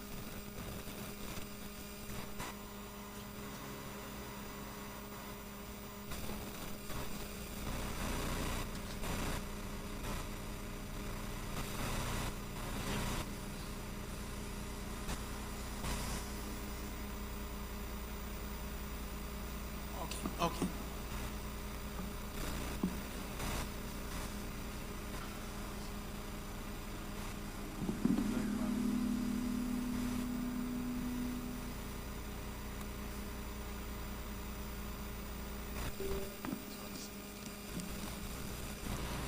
Thank you very much, Dr. Adoche, for the insights. From the discussion, you made us aware, for us in the construction industry, with the nature of the funding out of the outcome, to be very challenging to have a pool of funds to assess. We therefore have to target sustainable green ventures. The first question is, if you mention sustainable green projects, which you target, do you mean for us in the industry we have to now redirect our business, find new ways of building, or how do we become compliant and sustainable? Yeah. Thank you very much. That's a very, very intelligent question. I think when the Kumasi Academy students, when they did their presentation, we are talking about resource efficiency. Now, the climate negotiation created a number of funds, and the biggest one is the Green Climate Fund. The Green Climate Fund has a facility for the private sector. Apart from the fact that within their traditional adaptation and mitigation track, which they focus on the built environment and cities.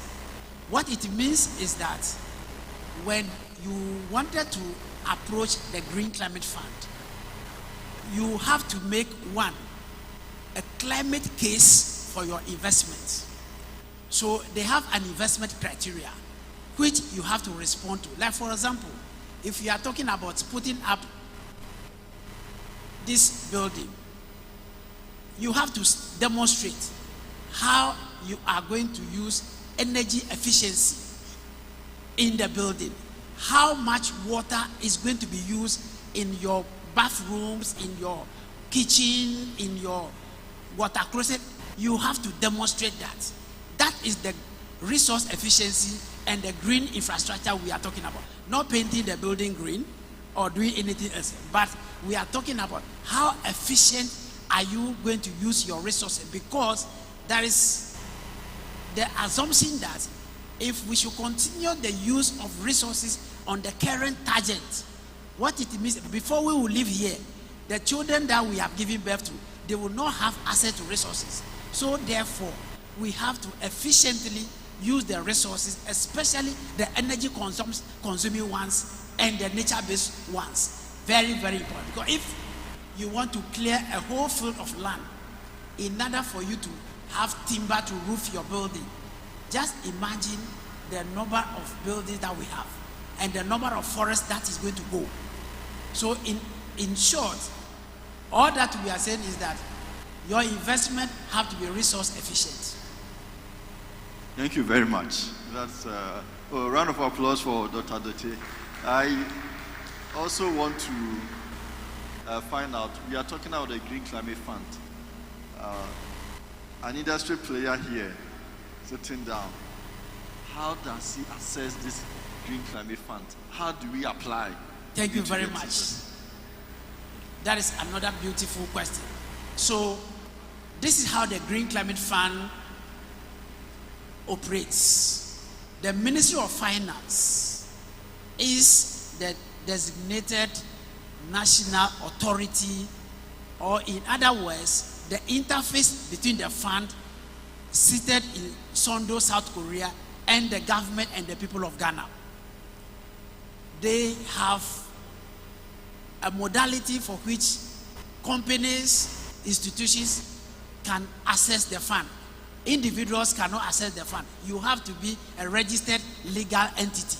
You can be a university, you can be a company, you can be anything, but you must be legally registered and be in operation for not less than 3 years because of track record. Now, if you have a project idea, you cannot just get up and write a project proposal.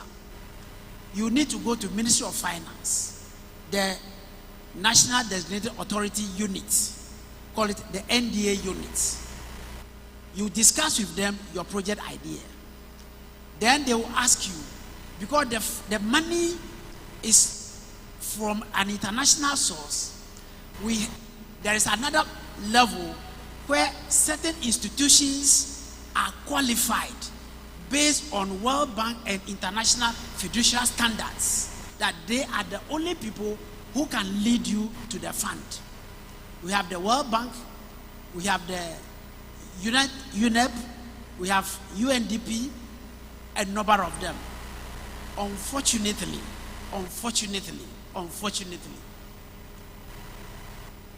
no Ghana institution has met that fiduciary requirement in order to access the money on behalf of anybody in Ghana, apart from EcoBank. As we speak now, EcoBank is the only financial institution in Ghana that can lead anybody, any institution in Ghana to access the money. And the EcoBank's accreditation is also not on grants, it's on loan and blending. The GCF have the loan component, the guarantee component, the equity component, the blending component, and then the grants component. So EcoBank as a financial institution decided to go in for the loan and the blending component. So if, let's say, Eco City wanted to develop $100 million or $200 million project, where part of the project, the funding is to be a loan or a grant, they have to go to EcoBank. Then EcoBank will then support them to develop what we call first, the project concept, which must respond to 7 criteria. 1, the sustainable development goals. 2, the impact potential of the project. When you are talking about the use of bamboo and the impact potential. Then 3, the needs of the beneficiary. Then 4, the effectiveness of the project. There are certain projects, by the time you finish, you have created another problem. So therefore, you must demonstrate the financial viability of the project. There are 2 other ones. So that once you are able to be clear in this direction, then EcoBank will then support you, develop the concept note and the full proposal. Then you bring it to the technical committee, which I am a member. We will assess all that you have said, pitch it against the government policies, the SDGs, Ghana's nationally determined contribution, and any other policy that is relevant for Ghana. Then we will say, fine, it is okay. You can then go ahead with the EcoBank, then you will submit the project to the Green Climate Fund in Sondo. My organization,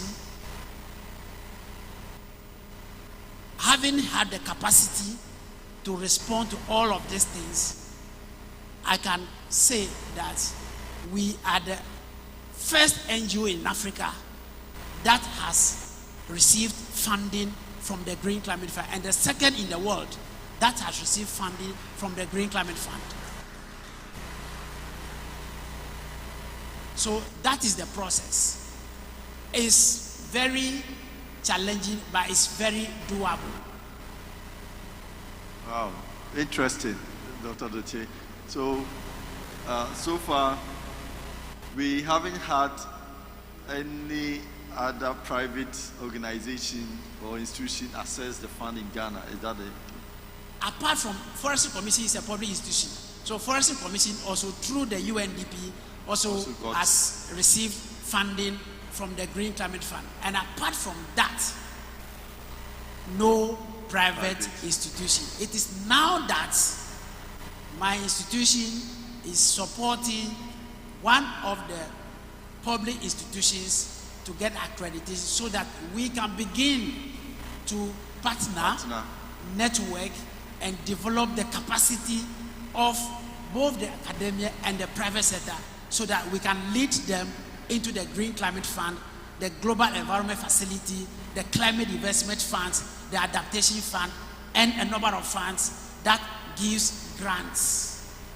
Wow. So it means when you close, all of us have to sing so that we can all have the capacity to access the funds. Thank you very much, Dr. Doche, for this insightful. I think now we take the video and we end it here. Thank you very much.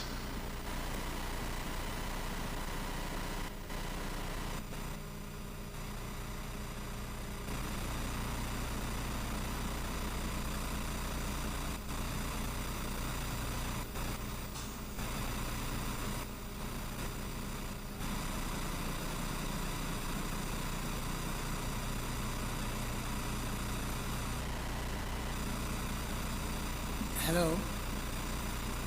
So let me welcome all of you to this evening's official side event that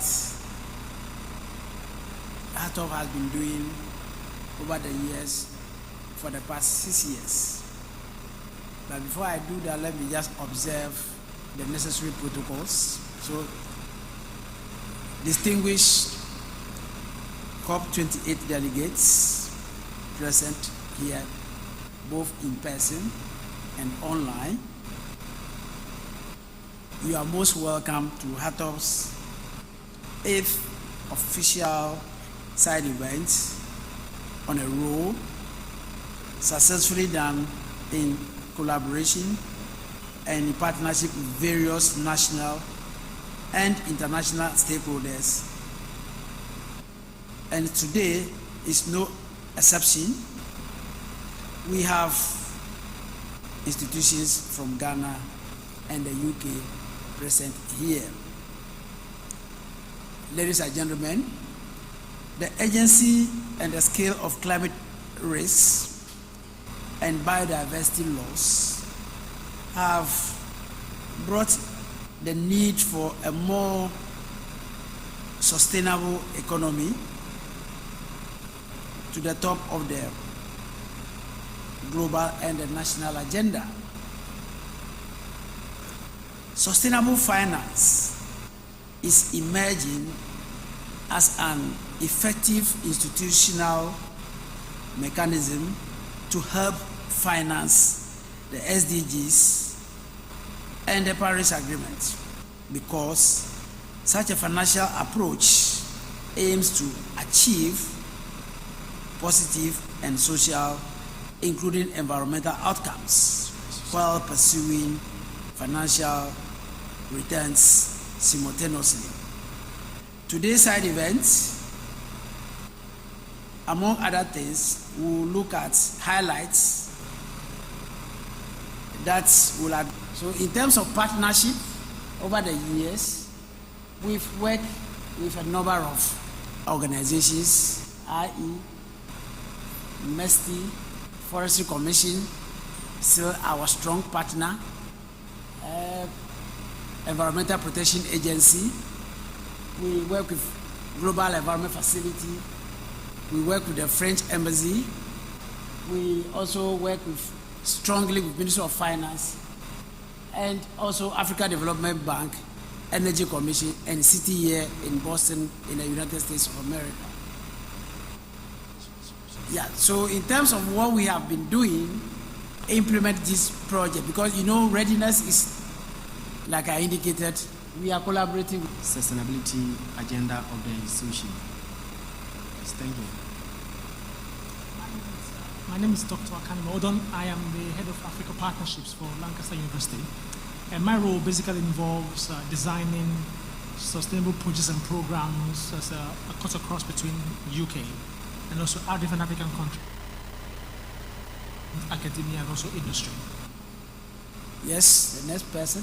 Thank you. My name is Ruka Salusi, and I run the Ghana Climate Innovation Center, which is a national business incubator for climate entrepreneurs all over Ghana. Can I go on? Yes. Good evening. Rosalind Fosieje is the name. I work with the Forestry Commission as Director of Climate Change. I also do some work for the Forest and Climate Leaders Partnership as Ghana's co-chair Sherpa. Practically everything to do with the Paris Agreement, Article 5, transactions.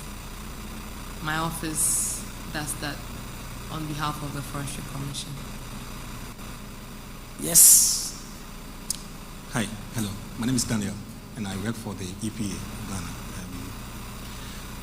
I have so many friends here. Nice meeting everybody.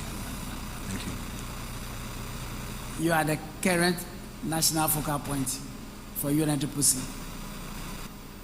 Thank you. Yes. Yeah, thank you very much. My name is Foster Abwajijemfi with the Ministry of Finance, and also a number of things in terms of finance and climate. Working on the GCF related issues, also the Global Shield, P20, the African risk, looking at virtually disaster risk financing and mobilizing financing for climate change. Thank you. Thank you very much, panelists and distinguished ladies and gentlemen. So, this is how it's going to be. I'm going to pose a question to the panelists, then they will take their time to respond to the question. When that is done, after all of them have responded to their questions, then I'll give the audience also the opportunity to ask questions if there are questions, or if they have any contributions to make. So, without much ado, Madam Rosemary highlights the crucial role of partnerships in bridging the finance gap for nature-based solutions to climate change, and the potential for women and youth to play a significant role in accelerating climate solutions.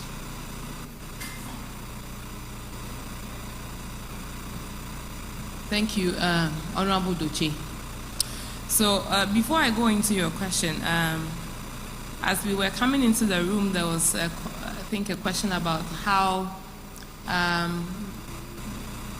don't know if the word is to use late, or but the timing of this event, and also a few other things. And my response was that for some of the events we attend because of solidarity and loyalty. And it is this kind of relationship we have with HATOF, or we've had over the years. Today, people who are new to COP will see Ghana has a pavilion. Before 3 years ago, it wasn't so.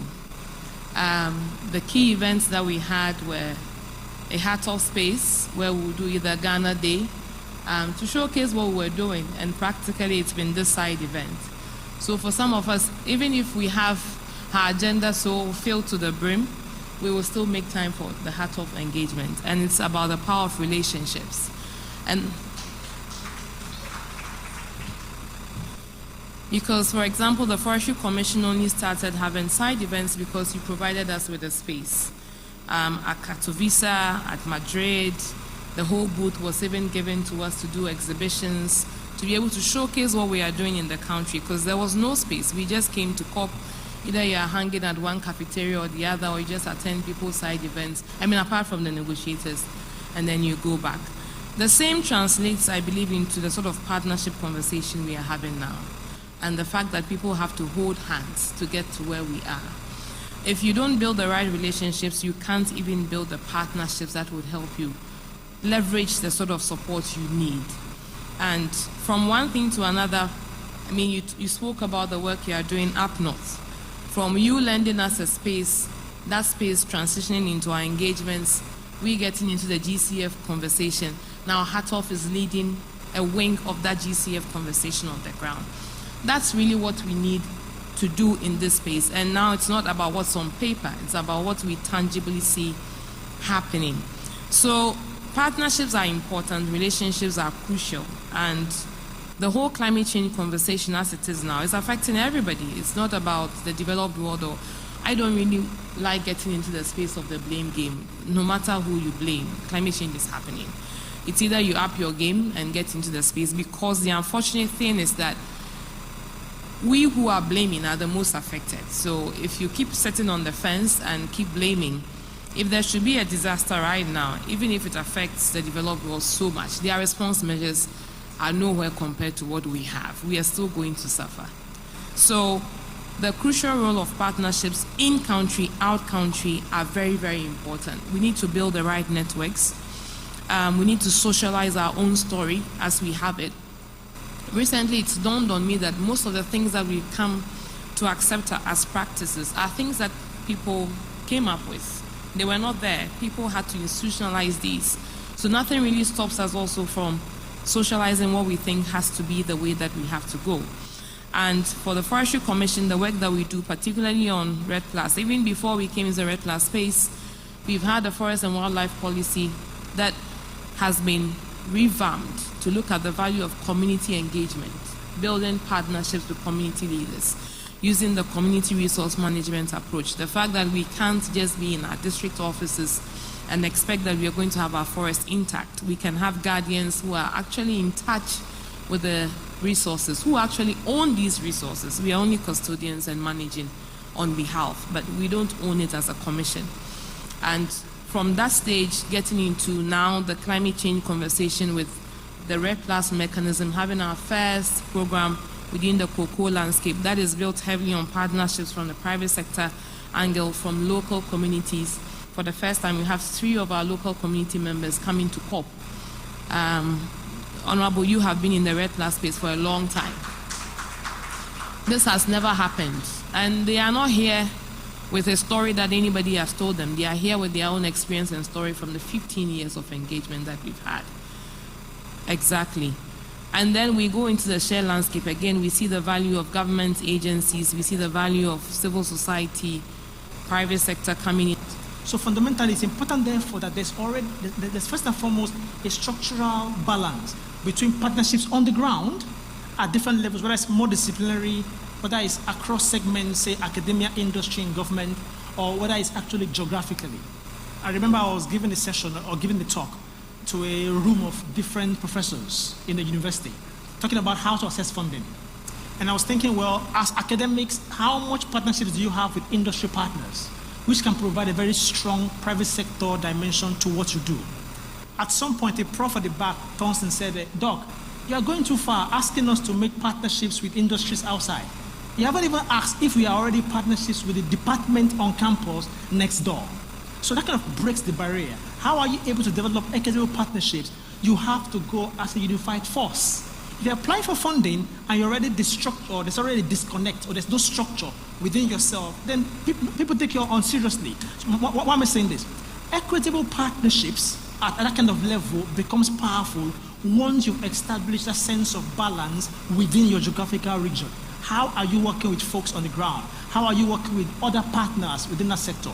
Because the way I say this, academia says where we have knowledge, come to us. Industry says where we have money, come to us. Government says we have power, come to us. I was in a room and a lady was like, hey, Doc, what about NGOs and civil societies? I said, well, what do they have? And she says, well, they have rights, so they come to us. And as long as you're operating in bubbles, nothing is ever going to happen. So partnerships that are equitable fundamentally comes from your understanding of your peculiarity. The flip side is that, who will pay for this? And here is a country or countries that are not in the position to mobilize so much money. And yet, they suffer the brunt of climate change most compared to others. And yet, they are financially vulnerable. Give us some 2 numbers. We need to really deal with the issue about pursuing a fiscal consolidation policy in Ghana.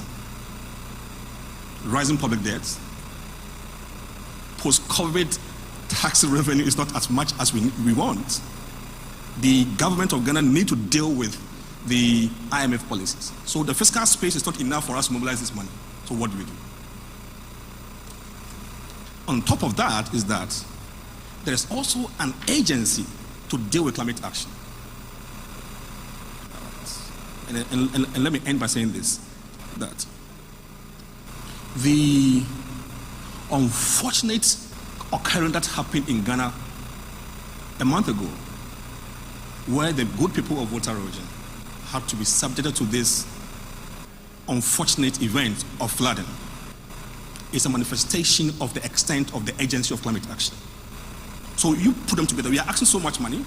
There's not much fiscal space to mobilize resources. There's agency. What do we do? And that, for me, is the power of partnership.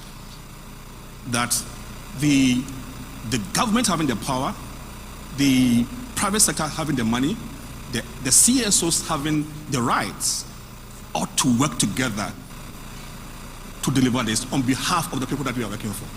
And that is my view. And many people are getting tired, and to be honest with you, of coming to these meetings. We are dealing with around 50,000 people here. And if this platform is to maintain its credibility, then there's a case in Ghana. What is the case? The case where the people of Volta region have been subjected to the impact of unforeseen climate damage. And that, for me, is the power that we need to leverage. Institutions, you find that the demand. And he mentioned issues to do with budget constraints. It's not something that because have done is also coming out with the sustainable financing framework that is also going to guide in terms of how we approach and in terms of proceeds in the green bond arena. Even though we've never been able to proceed further because of the market, I think it's a good step for us because Ghana is among the few countries that have done that.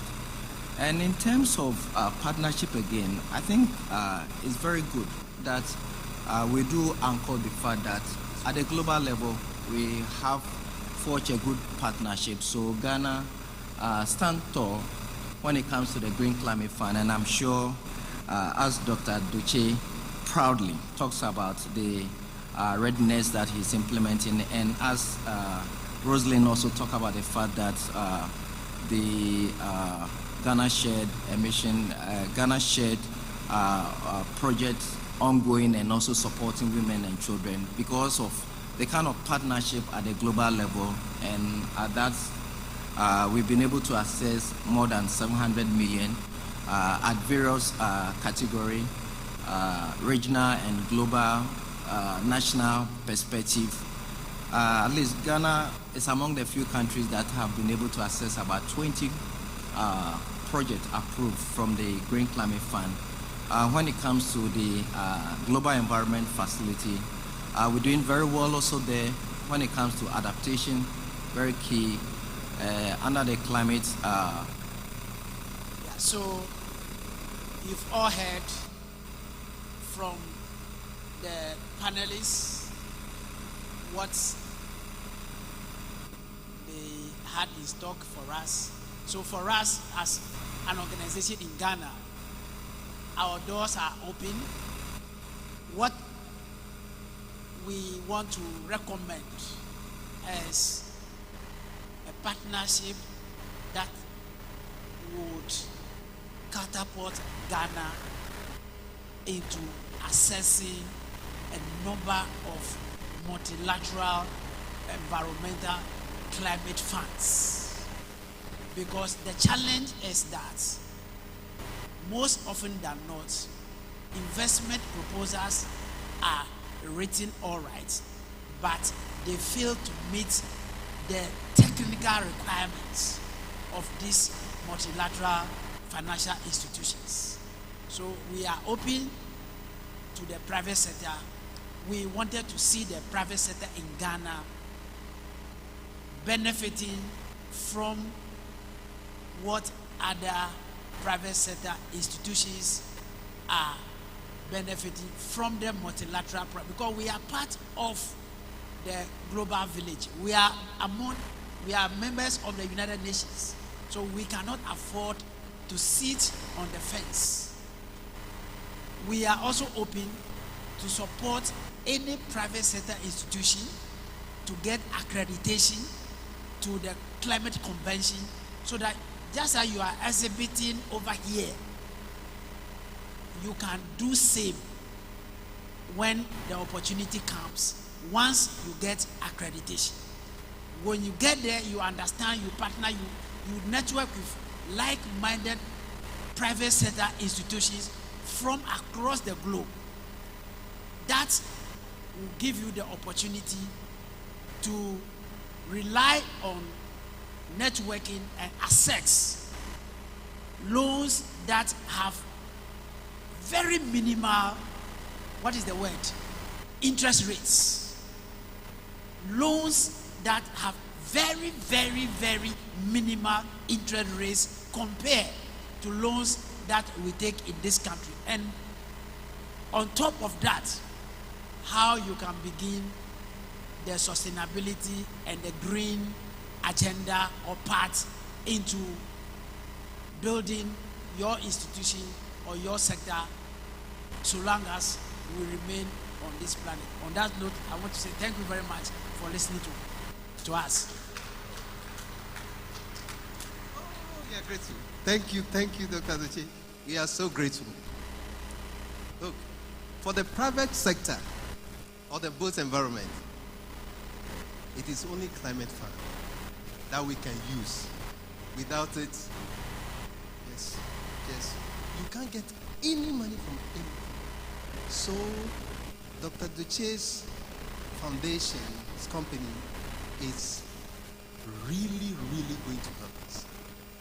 Bamboo Eco City is already talking to him on our projects. So maybe in the next 1 or 2 years, we see that, oh, Bamboo Eco City has landed about $200 and something million from the Climate Fund, and we are building big things. So we don't want to leave anybody behind.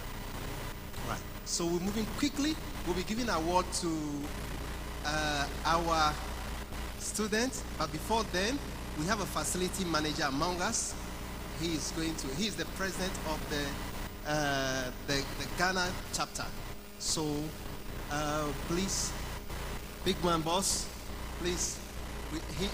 This conference is about construction, engineering, architecture, and facility management.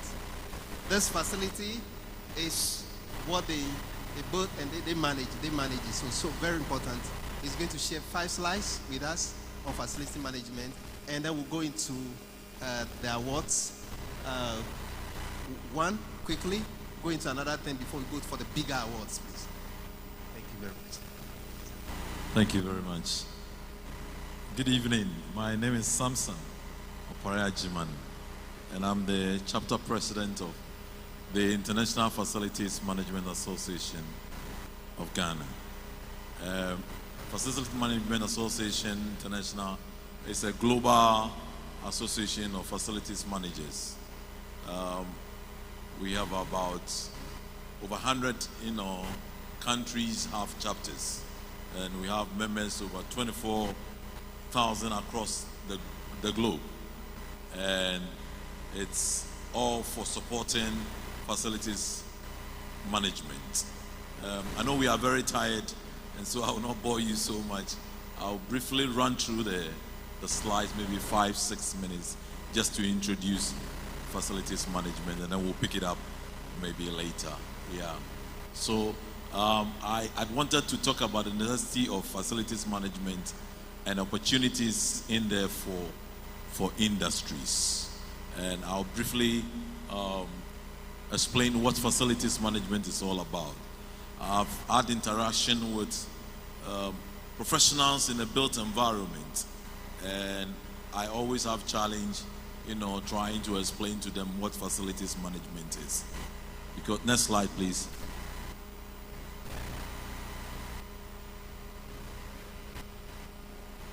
Next slide, please.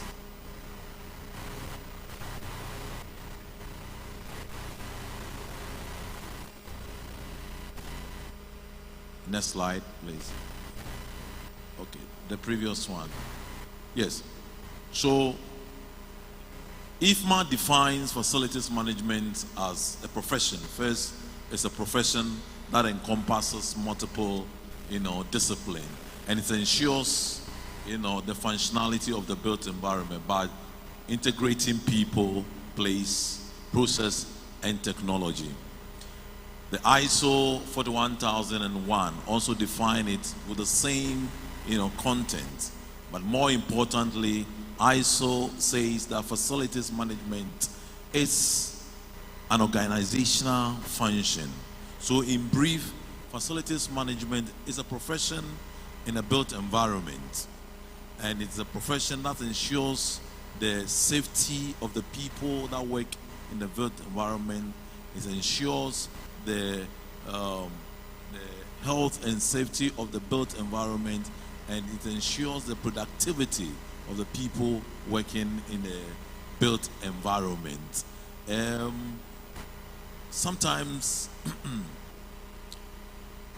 it baffles my mind that we don't talk about facilities management at programs and events like this. When we talk about all the nice architectural designs, and we talk about all the buildings and all the infrastructure, the thing we always mix is facilities management, or simply put, operations and maintenance.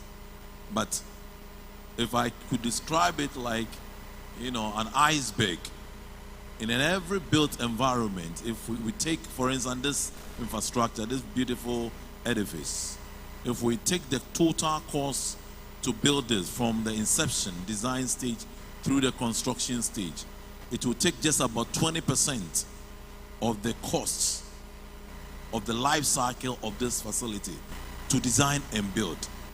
The rest of it, 80%, is in operations and maintenance. And that's where facilities management starts. We don't think about it. We go and take permit to design and to build an infrastructure like this. And there is no manual, for the people who are going to operate and maintain the facility. Today, if you buy a small, mobile phone, it comes with a manual. But government invest in Agenda 11, build a hospital, build, very expensive infrastructure with taxpayers' money. And after handover, there is no even manual for the person who is going to manage it.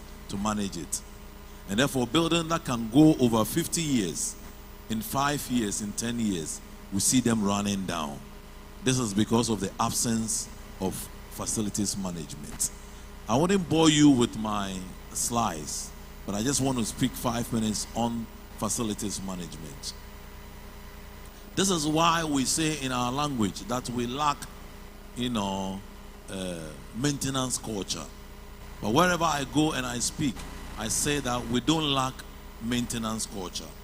What we lack in Ghana is the absence of the education of facilities management and the absence of operations and maintenance budgets on our budgets.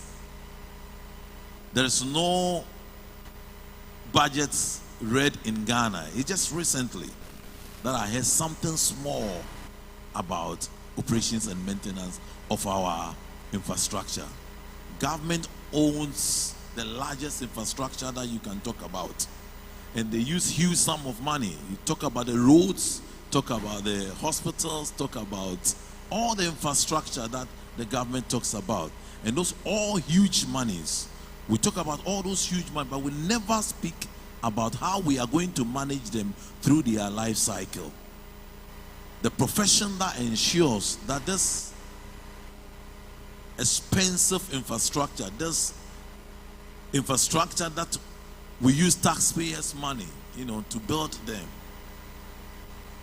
there's no budget at all put aside to manage them, to operate them.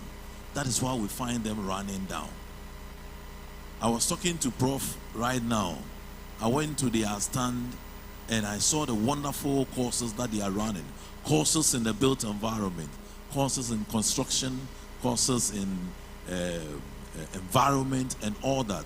But I never saw any course in facilities management. And therefore, we will continue to say that we lack maintenance culture. No, we don't lack maintenance culture. What we lack is facilities management education. What we lack is facilities management budget to run and to operate our buildings.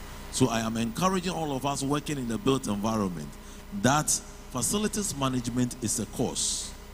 And it's a course that encompasses multiple disciplines. So you see the architects working as a facilities manager. You see the mechanical engineer working as a facilities manager. You see the, electrical engineer working as a facilities manager. These are all professions that come together to form facilities management, but they are in themselves not facilities managers.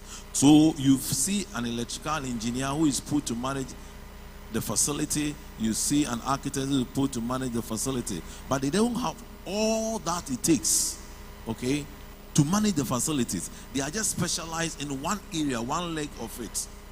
Why? Because the education gives them that aspect of the facility. What we need now is the education of facility. And therefore, I'm encouraging all of us to begin to think about facilities in our education, to think about, taking courses in facilities management. If we are put to manage a facility today, wherever, in the ministries, in your private institutions, there is an association called International Facilities Management Association, and we have designed, programs, we have designed courses that you can take to train yourself, to educate yourself, to become a trained and professional facilities manager. And you can manage buildings efficiently. You can manage buildings so that the people working in the building space can work safely and they can work productively. I want to thank you for your attention. I don't want to bore you. I don't want to take too much of your time. But I will employ Prof. and Dan to share my slides on our platform so that we can learn more from it. Thank you for your time. Thank you very much, sir. We are so grateful. Yes. So, please, because some of our awardees have to go all the way to Kumasi, so we want to give most of the awards. We want to do that. So, I will call on Senior Engineer Carlin to do some few, and then Professor Divine, we have an award here, but we want to award the genius. We want to award us the genius before we get to the seniors, please. So I would like Senior Engineer Mrs. Carlin Bushdeed. Her name is Bushdeed. Then Prof, I want you to, yes, so that, yes, you join her, then you do yours. Yes. Professor Apia Kubi, please. I want you to come up stage. He's a wood professor, and we'll talk briefly about why we want to change the plastics to sustainable. This one you can have. I will not say it. Prof is coming to talk about it. So we are changing the dynamics. We are changing the awards from plastics to very nice. I will not say.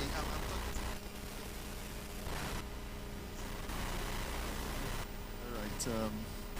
So we have these beautiful awards, and it's made of special species of wood, and these ones also signifies sustainability. We are talking about sustainability and integration. So we are moving away from the glass and the shiny steels to special species of wood. These are also much more durable for us. It lasts several years. And so, ladies and gentlemen, we present to you these special awards for deserving institutions, companies, individuals who have excelled in this built environment sector. So, as the distinguished people do the honors, we'll be inviting those who are so deserving to receive these awards. We want you to appreciate them and clap for them as they are being announced. Thank you very much. Now we invite our distinguished senior engineer, Karibo Shedi, to present.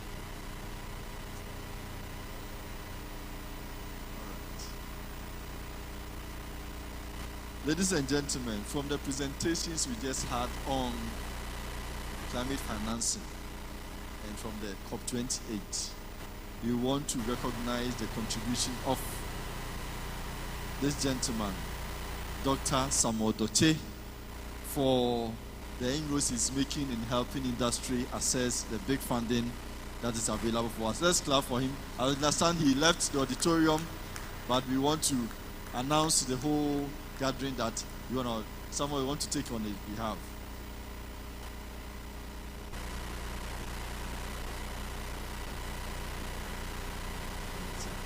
Thank you very much. So that is for Dr. Doche for his role in financing industry.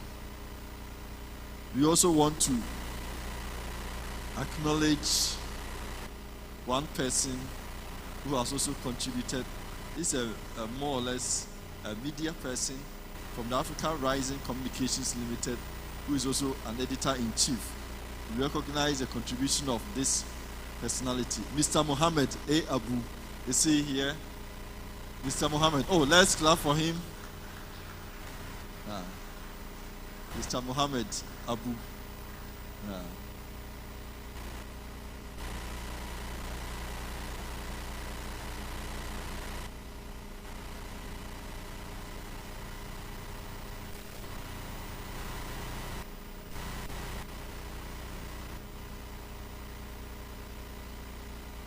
Now, for excellence in professional service,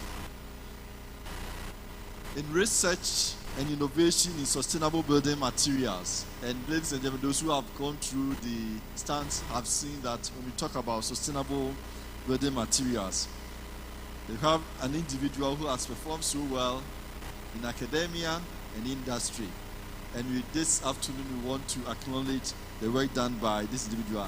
No other person that Engineer Professor Humphrey Danso from Amstead is being recognized for his contribution to the built environment industry. Prof.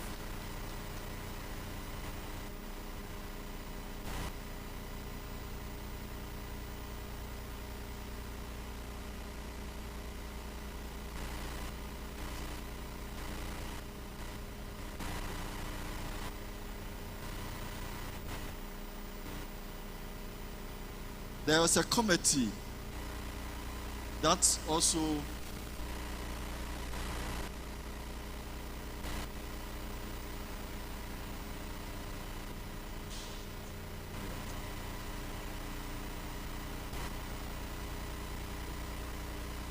we are all aware of what happens in the country. Perennial. Every year we have issues with floods in Ghana, especially Accra. And we've had this problem all these years. There's a lot of action on it, and we can't do without research. Academia is supporting in this regard. We saw this afternoon that there's even a book which our own in the motherland has contributed so much to get us go through and say through this. We want to honor Professor Divina Haji for his contribution in flood risk management and community action. He is recognized internationally, and today, locally, we also acknowledge his contribution. Thank you very much, Prof. We honor you. God bless you. Now, we would let Madam step aside, and Professor Haji will continue the awards for us.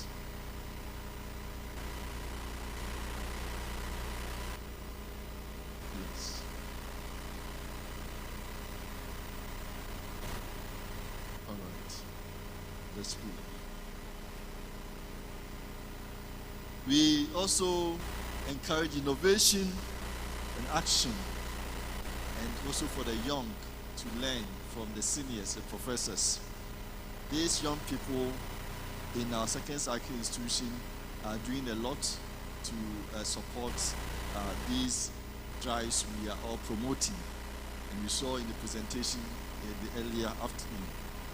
We want to honor for technology and innovation Kumasi Academy Senior High School for what they are doing in the sector. Let's clap for them.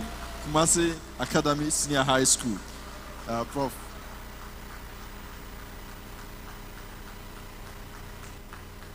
Oh, let's clap for them. These young people are doing a lot.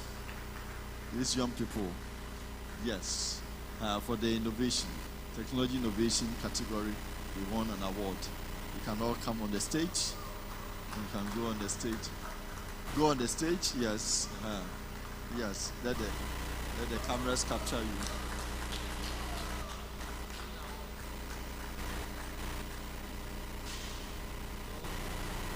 Congratulations, you have made Kumasi proud.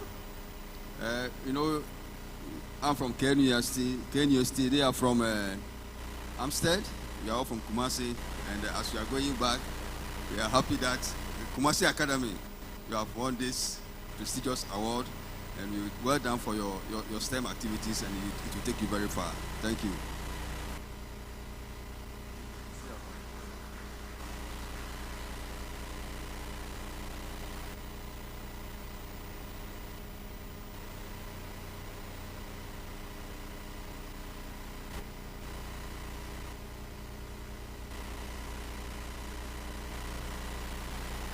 Thank you. Thank you.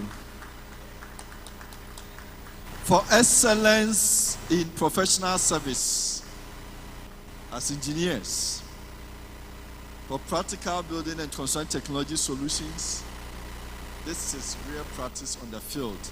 One engineer has stood out and helped build wonderful structures and provided solutions. He was recognized internationally in other awards, and today we also acknowledge and recognize his contribution. Let's welcome Engineer Samuel S.K. Degbe. Let's clap for Engineer S.K. Degbe. You are doing so well. We appreciate you. We need people like you to give us professional service so that you give us practical solutions in the construction industry.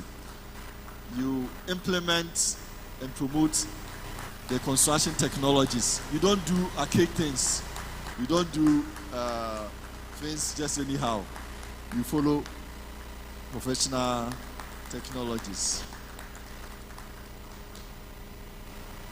Thank you. We always talk about standards. We talk about regulations. We talk about following standards and meeting them. And one of the challenges we had as a country is the fact that a lot of artisans don't follow standards. Irregularities all here. And the issue was that we didn't have any building code. A team have provided professional service by helping build the code and provide regulations in developing this sector. One person who has stood out and led the team to do so much for us as a country, we need to acknowledge. I see he's been sitting and following and patiently doing all this for us. We want to acknowledge and recognize and award our dear engineer, Bright Atipo Denya. Let's clap for him.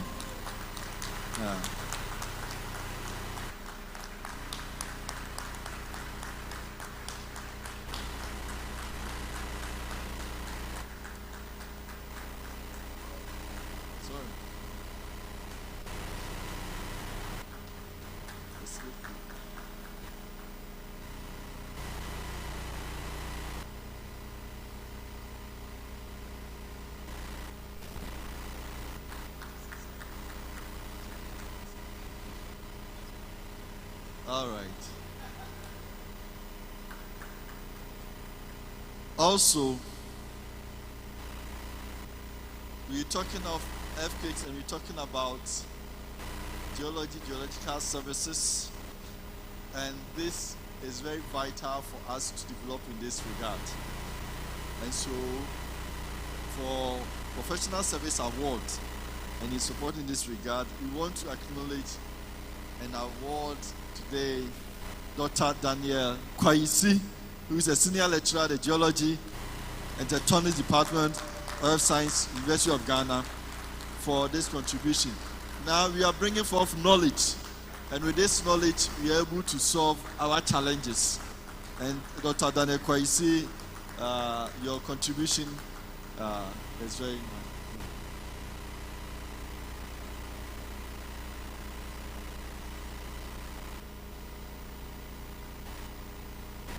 Again, with the issue of earthquakes, which is vital for us, we are understanding the risks, and so we are making inroads, trying to make advancements to make sure that we conquer this. The Geological Survey Authority has people who are helping in this regard, and two of such who have also supported the industry in the past year. We have Mr. Nicholas Opoku as well as Mrs. Xavier Mokle from the Ghana Geological Survey Authority. Let's welcome them.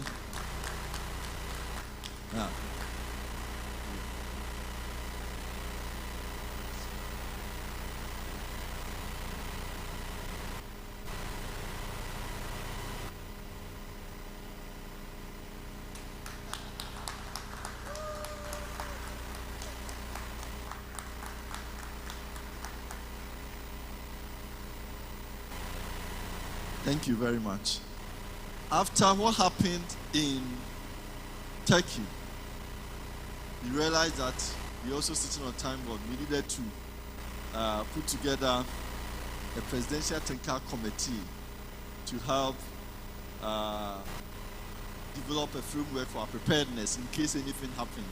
And you know, today we have received talks, and fortunately for us, one of those key personalities who were part of the 11-member Presidential Technical Committee that was set up to check our preparedness.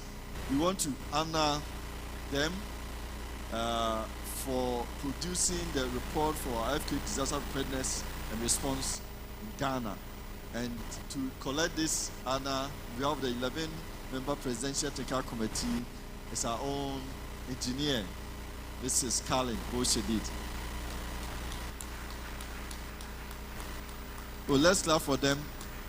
The whole nation, the whole Ghana, the team that prepared our preparedness report. Thank you. Thank you.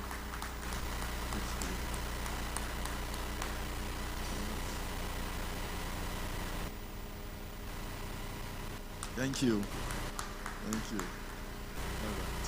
So again, Madam, you will stay to do more honors and Professor Haji. Yeah. All right. The next category. All right. We invite Professor Danso to continue giving awards for us. Professor Danso.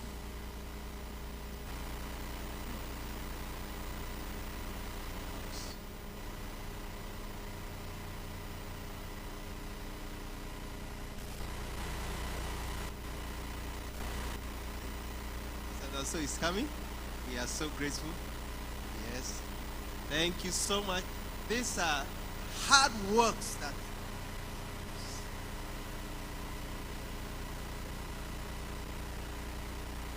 Yes, thank you very much. We'll continue with the awards.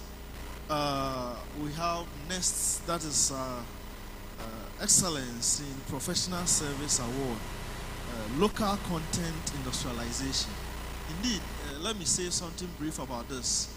In Parliament, we have worked on some policy concerning local content in construction industry. So local content in terms of material.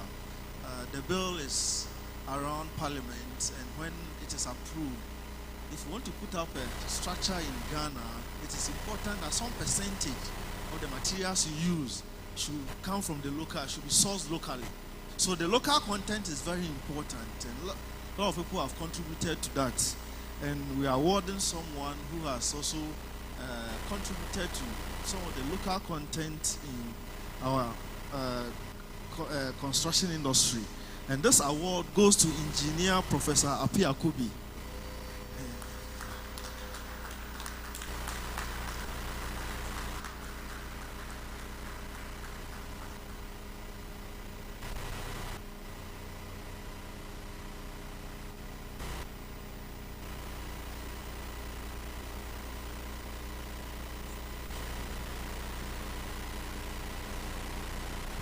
Yes, congratulations, Prof.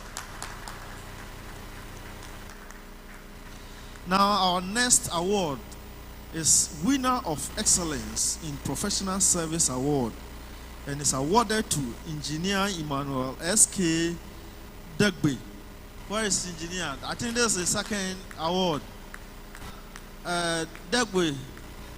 Engineer Degbe. Engineer Degbe. Please.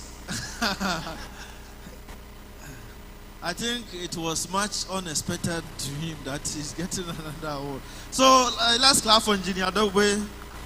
He has gotten another award as a winner of Excellence in Professional Service Award to him. Engineer, double for you. Congratulations.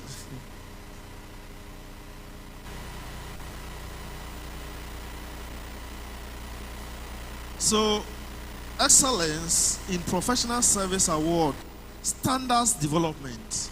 And we are very much particular about standards. It's a standard that regulates the activities that we have in the industry.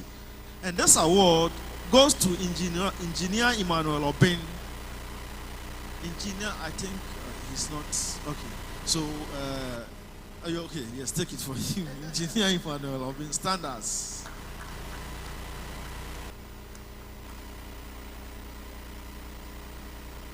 So our next award is in Technology and Innovation Award, and it's awarded to GM Bamboo Eco City. So GM Bamboo Eco City, who will represent you? Okay, so the team, all of you should come. Yes, GM Bamboo Eco City. The team should come. Technology and Innovation Award. GM Bamboo. Congratulations. GM Bamboo has done a lot. I know they are into the production of bent bricks, bamboo product furniture, bamboo reinforcements, concrete, and other products. Congratulations. A lot of innovation in the bamboo industry. So winner of Supreme Business Excellence Award, and is awarded to African Continental Engineering and Construction Network. So ACECN, where are they? Network. I think Daniel. Yes, Daniel is here. So your network has won this award. Congratulations, ACNC.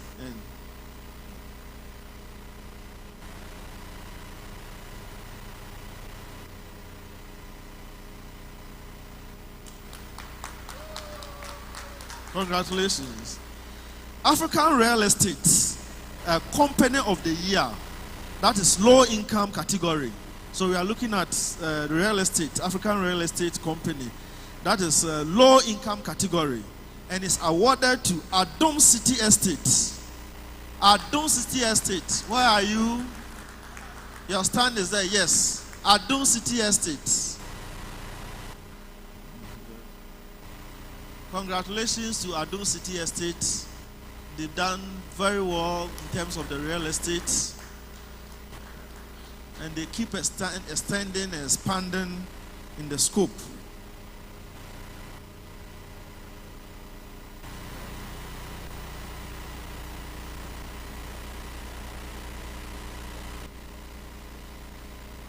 Adom City Estate, congratulations. Real Estate Award.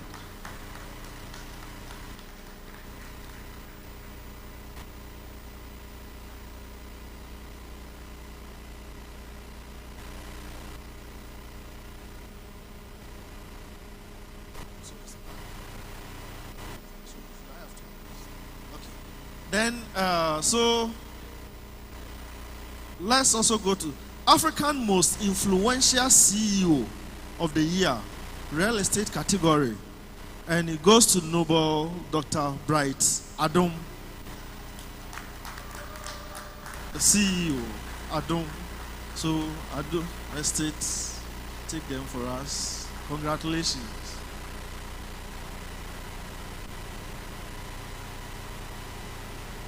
So African Continental Sustainable Built Environment Excellence Award 2023. African Real Estate Company of the Year, lower income category. Oh, okay. They say Adom City Estate Company. Congratulations. Adom has swept the real estate awards. All right, congratulations. Thank you. Thank you so much. Thank you. We are so grateful. Please, big clap. We are so grateful. So, we're just going to have a panel discussion on earthquakes and geology quickly. Then we'll have a training or presentation on standards. Very, very important for us. Before we go, we need to hear this from Senior Engineer Bright Atipo will be coming, but that will come after the earthquake panel discussion. So with the earthquake panel discussion, we'll call Mr. Nicholas Opoku, please. Mr. Nicholas Opoku, yes, please. Right, for the panel discussion is Madam Xavier. Is Madam Xavier around? Okay, right. So then you to them.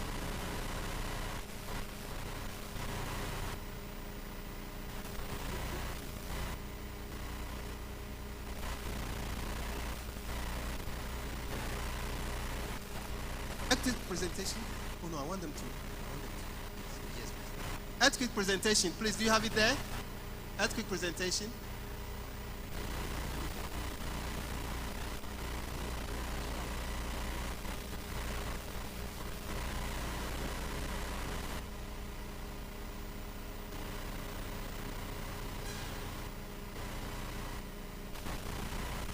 All right, thank you very much for this opportunity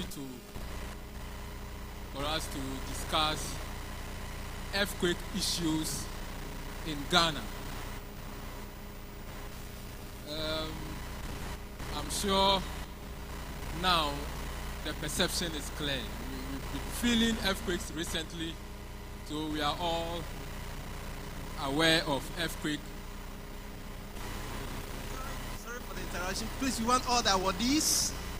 Please, with due respect, we want to take a group picture with all the awardees. Yes.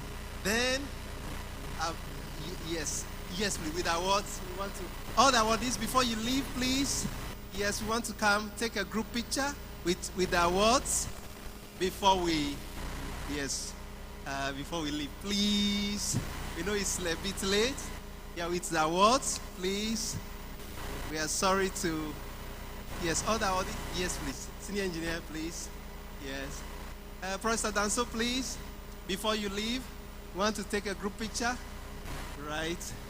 Yes. Before you leave. We are so grateful, so privileged to have you. Yes. Oh, that's it's so wonderful.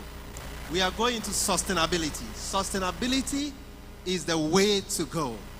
That's why even our awards are in sustainable materials. Oh, okay. Please, we can take that out. Okay, please. Yes. It's sustainable awards. These awards, and that is the way to go. So there are carbon. We have carbon in these awards.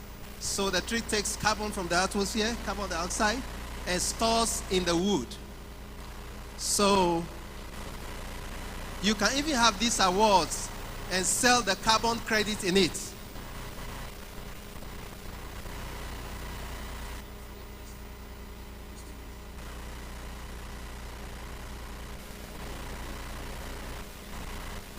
Okay.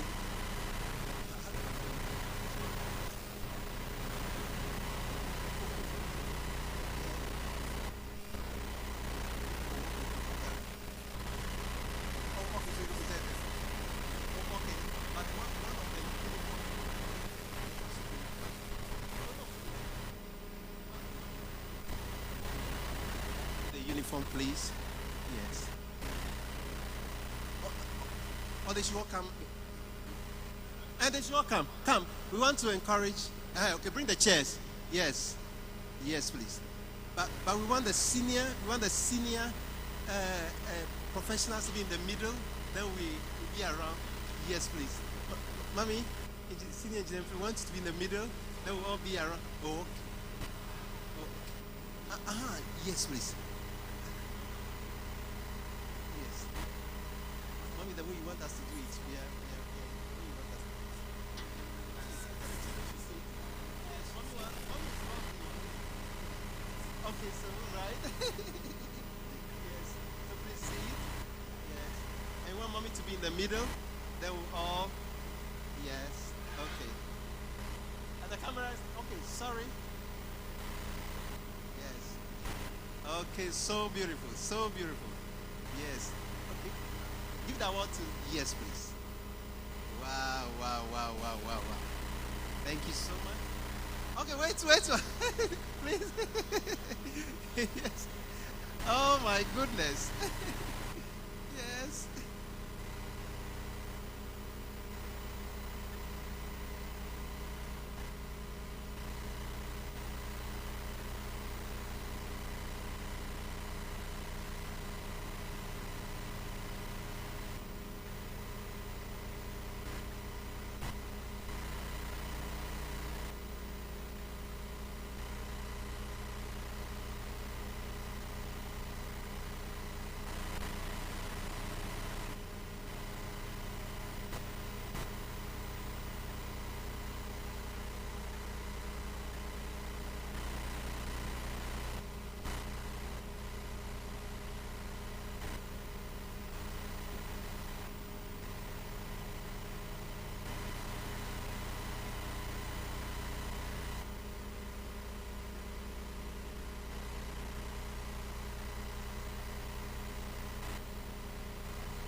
seniors take yes, please.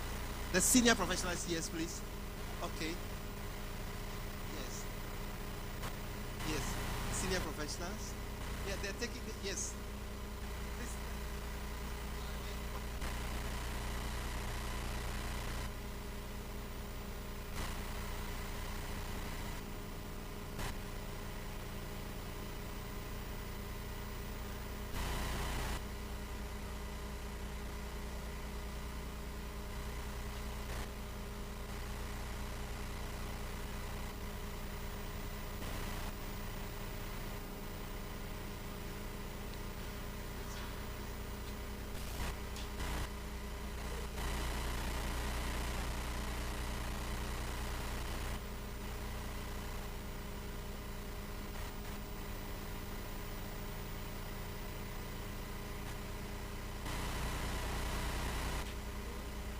Those who want to take the themselves individually, please.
Yet. We are not close yet, please. We're going to have a presentation on earthquakes. You need earthquakes. Seriously, you need standards. So there's going to be 2 more presentations, and we have, we're going to talk about environment, publication a little bit, and then we'll be getting to the end of it. Yeah. Our mommy is around. We are so grateful. We are so grateful. Yes, please.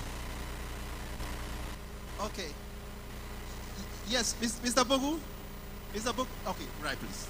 Please, you can take over.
I will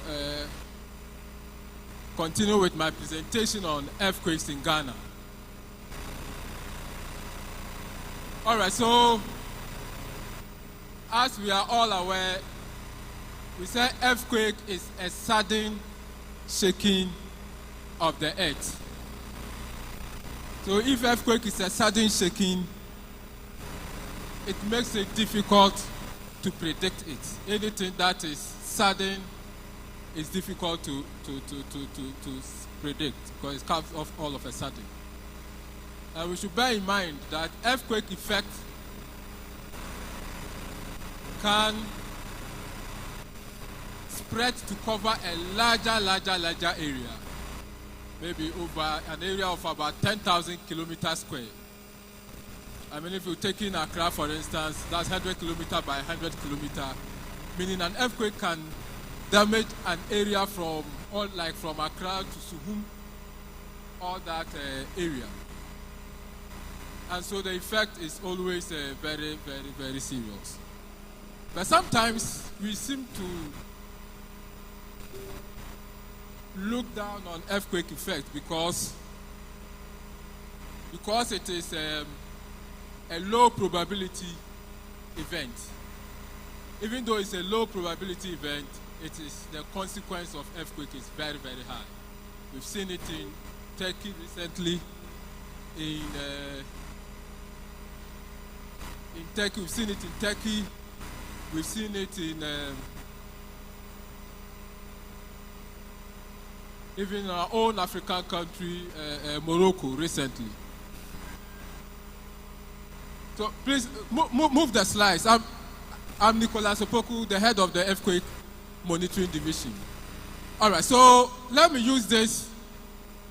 As engineers, what we're supposed to know is that earthquake, we say, is caused by displacement along fault zone. So if you look at this, you can see there is tectonic stress loading, and then all of a sudden, the earth breaks. And so if the earth breaks, it releases energy in the form of waves, which shakes the earth. And so as engineers, one thing we're supposed to know is that we should not build close to a fault zone. So if you look at this, you can see an overhead bridge placed close to a fault zone. No matter how you design your structure, once you put it close to a fault zone, it will fail. And so these structures have been placed, all of them, close to a fault zone. So no matter how well you have engineered it, such buildings will collapse. And this structure, you can see this one is built directly on a fault line. So when there is a fault rupture, this building will not survive. But buildings that are far from the fault zones, they will be shaken by seismic waves. The waves that emanate from the epicenter. That one can spread throughout the entire earth. And if your buildings are well designed and constructed, they can withstand seismic waves, shaking, even though they will not be able to withstand fault rupture. Let's move on. And so, if earthquakes are caused by fault, then we should know where our fault zones are in Ghana. And so this is showing us the location of Ghana with respect to the West African Craton. The meaning of the Craton means stable part of the earth. And so that is why in West Africa we don't have a lot of earthquakes, because the geology of West Africa largely is within the Craton, which is stable. But if we look at the location of Ghana, a small portion of Ghana is outside the Craton. And that part which is outside the Craton is this part. And we call this a mobile belt. And these dark lines are all fault lines. And it is this mobile belt. And from the word mobile means that part of the earth is in motion or is moving. And so this movement builds up energy in the rocks. And when it breaks, it releases the energy in the form of waves, which cause earthquakes. And so earthquakes in Ghana occurs mostly within the southeastern part of Ghana. This part. And these are the fault lines, the black ones. And there are others too in the sea. This is the Romanche fracture zone. It intersects this mobile belt we call the Kwapin Fault in Accra. And so that is why Accra experiences a lot of earthquakes, because all our fault systems converge around Accra. So let's move on. And so if you look at earthquake records in Ghana, you see that from the 18th century, we had an earthquake in Axim. Then the rest is Accra, that's magnitude 6.5 in 1862, Ho magnitude 5 in 1906, 1939 6.5 in Nyanyano, Accra.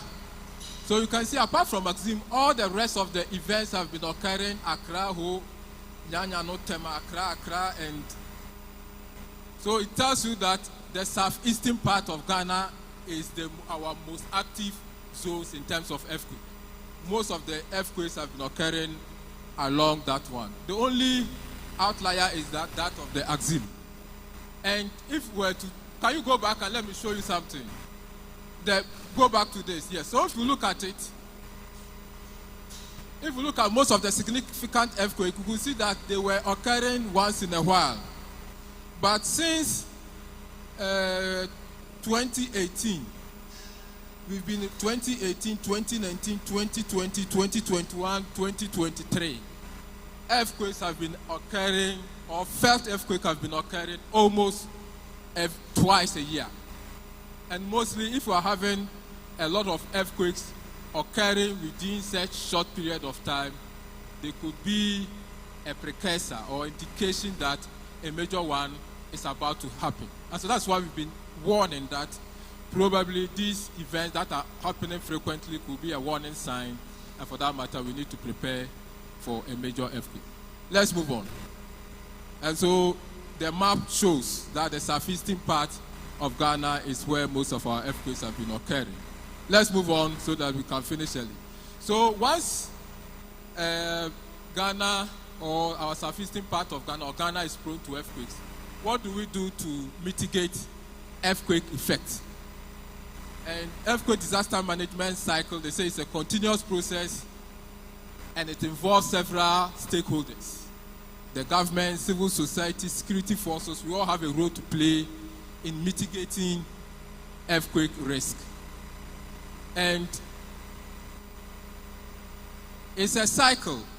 We have aspect we call mitigation, then the preparedness, response, and recovery. And if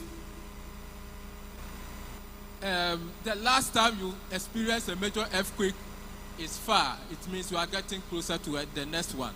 And so when the earthquake committee met, in our report, or in our recommendations, we recommended mitigation measures, preparedness measures, prediction and early warning education, recovery and reconstruction.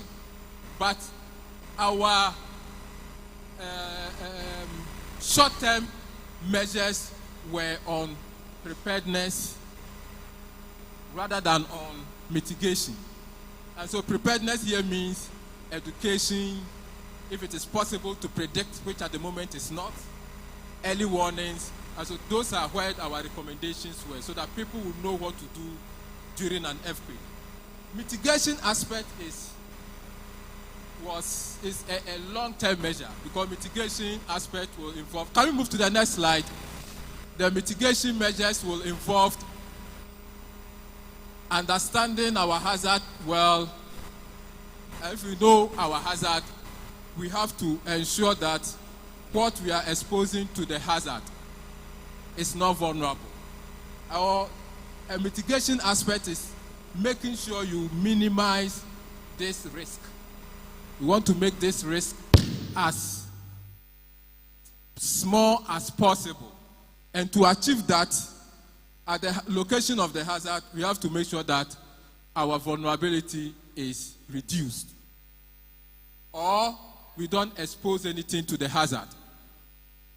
And so to reduce this risk, which is the mitigation aspect, it will take a long time, meaning we need to do a thorough assessment to know where all our fault lines are, how the different parts of the earth will shake. So we need to do something like seismic microzonation, which will take a long time. And before we do vulnerability assessment of all our structure, before we can come out with retrofitting measures. And this cannot be achieved over a short period of time. So that's why the earthquake report, mitigation forms part of a long-term measures. And when we are talking about mitigation, it's not only the presence of Ghana Geological Survey. We are involved with the hazard assessment.